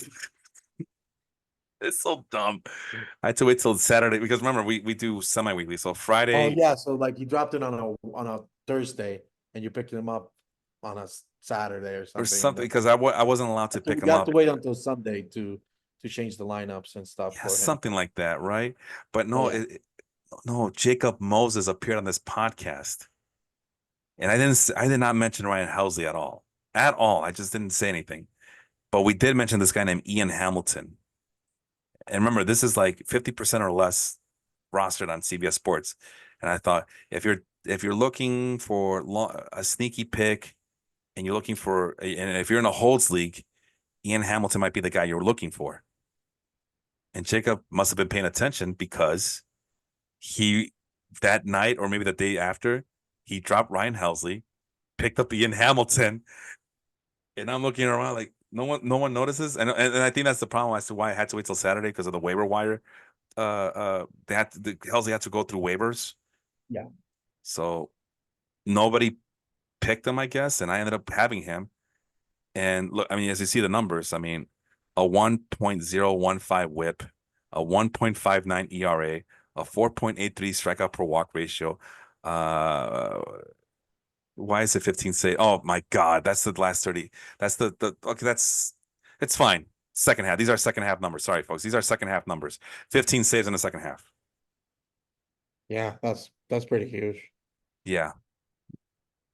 This had, yeah, I'll give myself a little credit. This was one of my more dominant bullpens, and I'll say that for the hopefully Hannibal can come with me for the next one, and we could talk a little bit more in deep about some of the wins because I know I focused a lot on I mean my losses until the very end of the show when I started feeling good about myself about getting Yanier bum ass Yanier Diaz as Aaron likes to call him.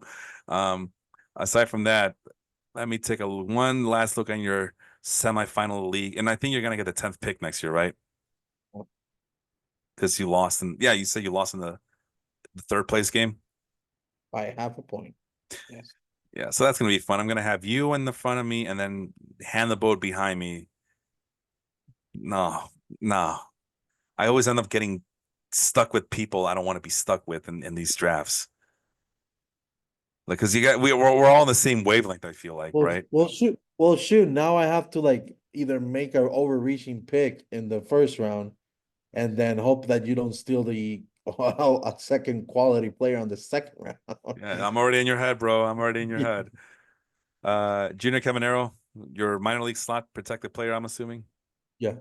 Sadena Rafaela, I had him on my. I actually drafted him, I believe, and then I just gave up, or maybe I picked him up because I had the space for him because I right away I started dealing with injuries, and Yeah, I had the Hassan Kim injury and Ryan McMahon was struggling in the second half, so I was trying to see if they were playing him, but not much. So yep, there it is. I claimed off waivers because I needed a middle infielder. yeah. So all the injuries I had to deal with, and then it lasted about a month. I finally gave up. Like this guy's he's frustrating me, and then you picked him up like maybe Month after. a month and a half later. Yeah. So you were happy with the results, I take it? I was it wasn't a waiver wire pick I dialed for, but it gives you flexibility when I had a couple of injuries that were, you know, um, you know, Christian Walker was injured for a bit, and then Kyle Tucker was injured for a bit, and all that. So I had to like Move pieces around. exactly. Yeah, these are the second half numbers that are still showing up here for those who are watching on YouTube and for you, Angel, as well. Justin Turner, waiver wire pickup. I'm assuming. There's no way you would have drafted him. I don't think No, anybody drafted him. no. Or But maybe no, I didn't. I think I picked him up when he got traded to oh, Seattle. 384 on base percentage in the second half. Anthony Santander, we already established he's going to be going the first round pick to Melbourne's team next year across all his fantasy teams. Let's look at your pitching staff one more time. I think I drafted Jason Adam. It's like you picked up all my trash, bro. I think, Yeah, really? yeah. So I picked up Sedena Rafaela, sorry, and I drafted Jason Adam like near the end of the draft. To be fair, I am a Rays fan, so I was looking at Jason Adam very, very closely. Yeah, he And lasted you about dropped it in the start of the season, so I wasn't gonna. yeah, he lasted 3 weeks on my team, and I was done with him. Like, what the hell is this? And of course, he goes to your team and just pitches the way I thought he would this season. It's been that kind of year. But like I said, this was my more consistent bullpen that I've ever had in a long time, for sure. Tanner Bybee, it's one of those guys I was alluding to from last year, minor league player that got called up and did very well for a short period of time. Instant impact because we're not seeing those instant impact pitchers like we did last year in terms of volume. Because yeah, Jared Jones and Paul Skeens good. Everybody else not so good. And we're still gonna believe in Jack Ladder. I see. Okay, okay, I had him on my minors, then sure. I brought him up, and he struggled. So Oh I my just God. And you got Mick Abel. You I got don't know. Mick Abel. Oh my goodness. You actually believe in Mick Abel still? Eh, I just needed to fill a minor roster, minor league roster. I don't That's want to it. be too insulting of the guy, but he has just gone through really bad stretches, and then he's not pitching up to par. At least last I checked. I don't know. Maybe that's maybe worth checking out I really honestly quick haven't checked on him. I just have him on my on your minor league portfolio. roster. Yeah, it was a high touted prospect Yes. on the Phillies to start the season. I picked him I think I don't know if I drafted him right at the end or I picked him in the waivers. So Let's take a look. Yeah, yeah, waivers after the draft, you claimed them off waivers March 22nd. yeah. So I drafted the players that I wanted, and then he was one of the few players that were left off that were like in the top 100 or one of the top Philly pitchers prospects that were available. So Well, here's I guess he was healthy enough to play a full season at AAA. He went he got 3 wins and 12 losses. He pitched 108 innings. The strikeout per nine was the lowest that he's ever posted at any stop in the minors since being with the Phillies. 9.69, respectable, but it's a big drop when you look at his minor league numbers. And the walks keep going up. Just when you thought that they couldn't go any higher, they actually do go higher. He's now at a walk per nine at 6.46. yeah. I'm not saying you should drop him because I got Cade Horton, I believe, from the Cubs. And I was thinking of dropping it, but nah, I'm gonna keep him around. It's a like you just mentioned, highly regarded prospect. Plus, he was hurt for most of the year. But for Mika Bell, it's like I look at these numbers, like what's the appeal here? What's going on? Why even bother at this point? Limitless upside, but he can't get command of his pitches or whatever. And he's getting torched and he's giving up a lot of walks. 1.81 whip, a career high for the guy. So on the bright side, 66.7 ground ball rate. Oh, that was last year, my bad. 44.2%. That's a career high too, the ground ball rate. So maybe that's the problem. Too many ground balls. I'm joking. Oh, well, maybe it is a problem. 346 BABIP. So maybe that is the problem. You've hard luck, Mick Abel, but he also gives up a lot of walks, so it's hard to tell. It's hard to just all blame it on bad luck, is what I'm trying to say here. Uh, I don't know. Last question for you. I mean, I mean, are you really that patient with minor leaguers? Like, do you just when you look at things like this, you figure, oh well, next year will be his second full season at AAA and he'll be 23 years old? Or are you already thinking, man, next year when it becomes available, I'm getting rid of his ass and I'm gonna get someone else. Like, how patient are you willing to go with Mika Bell at this point? I mean, honestly, I had him just for the upside. Yeah, Wasn't following too closely. yeah. So I'm gonna reconsider when it comes to the keepers next year, and most likely I will drop his ass. But um, I don't know. Like I wouldn't know how to give you a straight answer for that Yes. for that one. I do follow, like, for example, Jack Leiter, same thing. Yeah. I just had him because he was a high regarded prospect coming out of college. Right. Could be could be like he figures things out from the bullpen. He could be a reliever and he pitches well, but he hasn't. To his ERA, it's over 7. Yeah. In the second half, by the way. He's just, I don't know when he got called up, so I'm just pointing out that He these are the got he second got half called up numbers. in the second half. Okay. So So those are this is basically actual. those are the numbers from the whole season. Right. I mean, I think he got called up in the start of the season. He got rocked, got sent down. I don't know what he figured out because he got called up again. He got rocked again. So, so and I think I'm better at picking major league pitching than minor league pitching, but at the moment, like I'm like, eh, I just have them for the upside. And plus it was like almost at the end of the season, trying to see if they turn things around. I didn't have too much going on the waiver wires for pitching.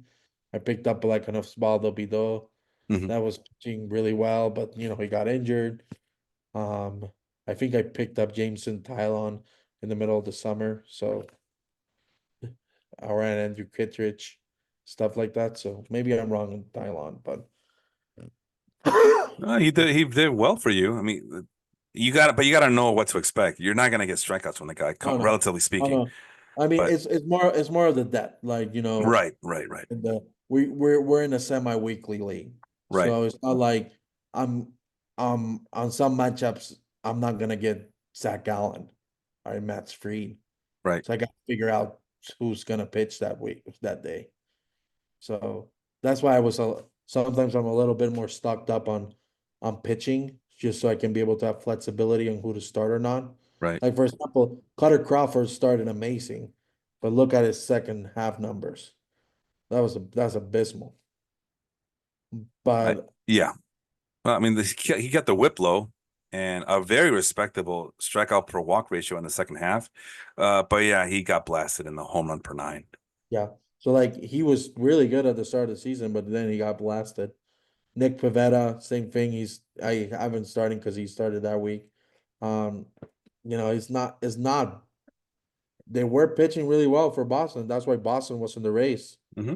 middle of the season for the like a very strong presence. Right. But then they stalled down because pitching. So But let's face it, man, this is as Nick Pavetta as it gets right here. This is vintage Nick Pavetta.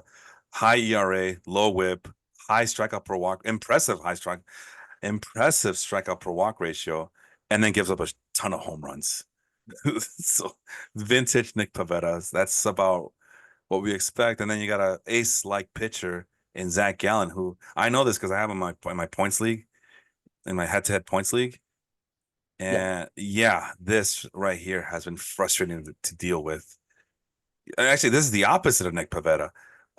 Good ERA, doesn't give up a lot of home runs, but the whip is high and the strikeout per walk ratio is really low, which we expect more from a quality ace like pitcher in Zach Gallen, which I'm no way in hell am I picking him as my ace pitcher next year on any league. At least that's my humble opinion here. I'm done with Zach Gallen. Need to move on to something else. But then maybe next year is not the right time to give up on Zach Gallen. It's hard to predict, right? But um, I I know mean he was that, my ace. He was my ace the year before, basically, right? and so I was like, he's not old,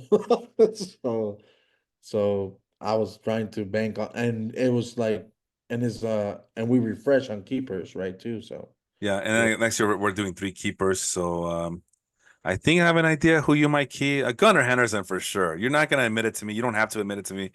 Gunnar Henderson for sure is coming back to your team next year. I mean, he basically carry your team. yeah. And then you got to take a chance on either Kyle Tucker or Austin Riley, maybe. But it looks like Kyle Tucker might be the best option for you. And I who was mean, your? we're talking about that. My first two picks were injured for a long time on the season, so I'm like, Yeah. and these were picks that I picked because they were playing 155 games a year. Hmm. So now it's like I value a lot of health. So it's like, which But one? it's hard to predict though the health, right? it's very hard to predict. For sure, but you Yeah, look at the three previous seasons or the two previous seasons, they were playing high number of games, so you were trying to go off history. But obviously, like history bite me in the butt. So that's what I mean. I mean, because I it's know hard. I don't want to go off another tangent in here and go another topic, but Mookie Ronald Acuna, I Oh guess he yeah. was a risk, but yeah, he was lost for the entirety of the year. Let's Mookie be honest, Betts at the lost start a of the lot. season, at the start of the season, who who was not gonna I mean, of course there's the hipsters, but it was a 40-70 guy. Come on. Like it's Yeah, not a yeah, it's Christian McCaffrey all over again. You almost are forced yourself to draft him. But me, I've been saying for a long time, Ronald Acuna, even last year, if I could start a team, I want Ronald Acuna to be the center focus of that team. yeah. That was last year, and even this year, I had a little bit of that. I had no issues with him being number one here, but now going into next year, now I'm kind of wondering if that's the right move. Now he's still Uh, young; he'll it's be well now rested. Go ahead. his second and it's his second ACL That's tear. what, yeah, that's another problem. So it's a tough sell now. But The yeah, first getting one, back, the first one was like, you can bounce back from that. And he did. Like, yeah, gosh. and that justifies the first round pick. But now he's hurt Now again. it's like, no. And I guess a little bit of us we were expecting that, but again, we just got the surgery. He looked great last year. We thought that was all behind him, and then boom, another ACL. And then there's Mookie Betts, who has been a stalwart in Major League Baseball for like the last decade or so. He lost a lot of time with a hand injury, I believe. Corbin Carroll was been dealing with a shoulder injury that was not very well publicized, apparently. Yeah. Shohei Ohtani, Tommy John Not gonna surgery. be- Yeah. Turns out that the guy, the chunkiest guy on the list, Juan Soto, might be the healthiest of them all. He's always been consistent. So Yeah, it's true. Julio Rodriguez, very inconsistent. yeah, Spencer there's that. Strider, who I had no issues with him being the number one pitcher coming into starting pitcher coming into this year. He gets hurt. Kyle Tucker was hurt for a majority of the year. Aaron Judge is always getting hurt sometime in the middle of the year. Garrett Cole got injured for a long time. Bobby Witt, That was scary. Iron Man, right? Jose Yeah. Ramirez. Yeah, my guy. That's my guy right there, Jose Ramirez. And then Trey Turner. I also lost Trey Turner for about a month or so. Fernando Tatis was lost for a while, a long time too, right? Yeah. I thought he was hurt sometime. He was hurt for like most of August. That's what I thought. Matt Olson was inconsistent to start out. Freddie Freeman got that. Well, he wasn't hurt, but he definitely missed some games uh, because of that scary episode with his child. So I Yeah. haven't gotten an update from that, but I hope his kid is doing better. I mean, when he was describing it, I'm a father myself. I felt it. I felt his pain, bro. When he was telling what happened and what the timeline was of his poor child going through these mysterious diseases, I felt like I was right there in his shoes and experiencing all of that as he was describing it. And I tell you, that is one scary thing to deal with, man. And I've actually dealt with that with my youngest brother when he was 5 years old. So when you go from hospital to hospital and doctors are just they have no idea what's wrong. And Dang. then all it takes is one miracle turnaround and or one outside the box thinker and things start to turn around in terms of health and hospitalizations. Austin Riley was hurt. Jordan Alvarez, he's hurt now. But my point is, Corey Seager was out as well. My point is that who can you trust? I mean, a lot these are supposed to be the creme de la creme, top 24 picks, and a lot of those guys got hurt for long stretches of time. So and that was my point. It's super hard to predict. I used to be able to predict them, uh, do a good decent job of predicting injuries. This was the most unpredictable year in terms of injuries. I'm telling you right now. Yeah. I mean, I lived it my first two picks. Who would have thought that they were gonna miss that much time? Yeah, And Kyle Kyle Tucker Tucker. had, and Kyle Tucker had a weird like stint in the IL that the Astros weren't reporting it well. The broken toe, yeah. Yeah. So it's like what is going on here? The Astros being Boston shitty as right? always. Yeah. Yeah, and I can go on forever. I mean, I lost Ozzy Albies for a very long time, and probably the reason why I lost. Stupid Ozzy Albies. I knew I shouldn't have trusted him. No, I'm joking. Luis Castillo. Thankfully, it's And I not his went with arm. Gunnar Henderson on the fourth round, so Where's that? imagine. Oh yeah, there he is. Gunnar Henderson in the fourth round, like you said. Like I said, I did lose Luis Castillo with a hamstring, thankfully, and then right before Luis Castillo, Yoshinobu Yamamoto. I think he was hurt for a very long time too with an arm injury, if I remember correctly. Yeah, he was on the 60 day IL, if I'm not mistaken. So Yeah, Bo Bichette has had all types of injuries this year in the fourth round. Alex Bregman, inconsistent. Luis Robert. Randy Arozarena, very inconsistent this year. So I guess it goes from an injury thing, Angel. It goes from trying to figure out who can stay healthy and who cannot stay healthy. And a lot of these guys, I mean, they were at one point your top 50 players, top 25 players. I mean, they're up there on the list. And they're all trending all over the place. You can't make heads or tails about it. I mean, Cody Bellinger, although I knew Cody Bellinger was not to be trusted this year, but you know, it's hard to not get attracted to what he did last year and hoping that it translates to this season. And obviously, I don't know. If I'm a Cody Bellinger owner, I'm not happy. But then you got a guy like Nico Horner who safe floor, right? Low upside, but safe floor. You know what to expect from him. I felt like he had a down year this year. Nico Horner did. I had him in my other league, so Yeah. How'd he do for you? I think it was in terms of the picks, I think it wasn't the worst I had. Because you were saying it was a safe floor. I you wish you would have more of him, Yeah. but Well, here's the unhappy totals. Less home runs, less RBI, less walks. Although the season's not over yet, but he's 3 games away from matching the 150 games he played last year. Lower batting average, lower on base percentage, lower slugging percentage, lower ops than last year, and he was more expensive this year than last year, and he stole less bases. and he stole way less bases. Like it's a tough game, right? It's a game of failure. It's a game of failure. That's the lesson we learned. But last question for you, and I'll let you go. How do you get back on that horse, bro? This was tough for me this year, and again, like we established that these were winning teams, and I'm complaining like I finished in that last year. And I've been kind of struggling. Okay, where do I go from here? What do I do? What's my next move? How do I prepare for next year? Because I'm gonna have to pick up the pace and pick up my game. But what about you, Angel Morales? Where do you go from here? How do you go back on that horse?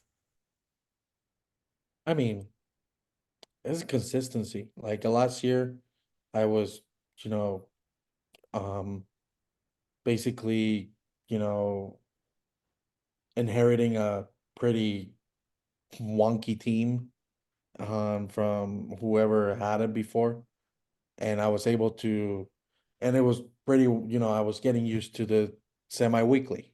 Yeah, So it was consistency and it got me to eighth spot. And then now, like, I finished third, technically fourth, since I lost my semifinal matchup. Or sorry, my third place matchup. right. And it was a 4 steps upgrade. So like at the end of the day, and we're talking about that I had that 8 or 10 game stretch in the middle of July that I lost 10 in a row. Yeah, Imagine that I flipped that. Probably a game with you, probably a game with Andrew, probably a game with James Handeboat. yeah. Game of inches, right? Yeah, so like we're talking about like if I would have flipped at least 5 of those, I could have been in the running for first place too.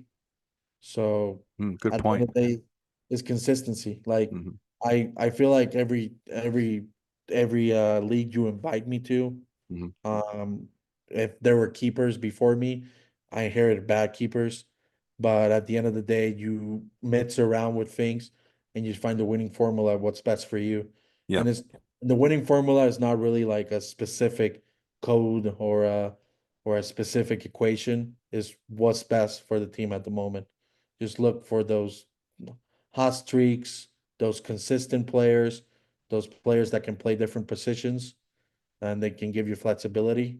That's my winning formula. And with pitching, just looking for those pitchers that, can be able to provide quality instead of like those high upsides that strike out a lot.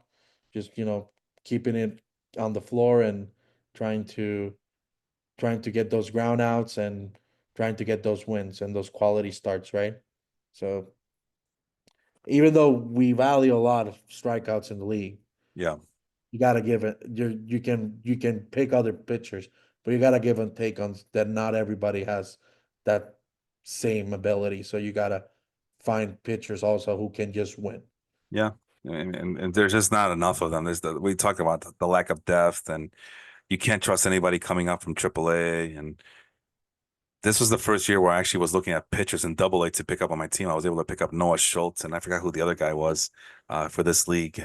Um, who was the other guy I picked up? Let me go back to my team here really quick, and we can finish on that. I know I had to go into Double A. That's for sure. I had to go into Double A and get the next guy. Come on. There we go. Kate Horton. But this guy named Parker Messick, I believe he's in Double A. Double A Akron as of August 20th. Yeah, I guess. He has been even better since getting the bump to Double A and boasts a career best 44% ground ball rate. So yeah, he went up to Double A this year. And usually you want to get those Triple A guys because they're closer to getting to the majors, right? But there's just nobody in Triple A that I'm like enamored with that make me go, wow, I'm gonna get this guy. I'm gonna get this guy because he's just killing it in AAA. They're not killing, they're getting killed in AAA. If you ever look at the minor league leaderboards, it's awful. Anyway, I'm gonna leave you with this. My little trophy from last year for the Baseball Life 2023 champion. I was hoping to, find itself a match and maybe a little bit bigger. This is only 11 inches tall. I was hoping to get a bigger and it goes up on my shelf there with my other championships. Not to be, not to be. So this is gonna be the only one for a while. But I swear if the price is right, I'm gonna look for something a little bit bigger. And this is what everybody's fighting for next year as well. James already is gonna get one as soon as I look for one. But I don't know. I kind of like it. Wish it was bigger, but I like the little tangible item that you get for hard work being done right. And on that that note, Angel, thank you so much for joining me, man. I really do appreciate it. This went a lot longer than I anticipated. I figured we were just going to talk about your team and that's it. But thank you for humoring me on talking the total bases. That is the Total Bases podcast. All the baseball that we could think of in one sitting. So I appreciate that your time and your help on this one. Thank you very much. I hope nothing but the best for you and the for the rest of the year. Unless you're facing my team in football and basketball, then I continue. already won last week, so Was I playing against you? I think I won. So No, you weren't playing against. No. yeah, What? No, was I playing last? Yamar and all the chases, yeah, something like that. Chase on the case or something. Chase on the case because of my daughter's infatuation with Paw Patrol. Wait, what was the name of your team? Noah the Hill I didn't face you last week. Didn't I face Shane? I thought I faced Shane last week. or 2 weeks ago, maybe. That sounds off. I'm 0-3 in this league. No, am I 0-3? I am 1-5. Wait, am I mathing right? Yeah, I'm 1-5 collectively in fantasy football. I always say fantasy football is my weak sport, but I usually get lucky with the injuries. This year, I was not been getting lucky with the injuries. But you know what? I'm like a wounded animal, bro. Even when I'm down, I've put it this way: I've gone 0-5, 0-6 before, and I've run the table and won championships before on those teams. So I am not to be slept on. That's all I'm saying. Hey, uh, as we leave on, there's a hope is the last thing you lose. So No, I faced Waking the Neighbors last week. That's Shane's team.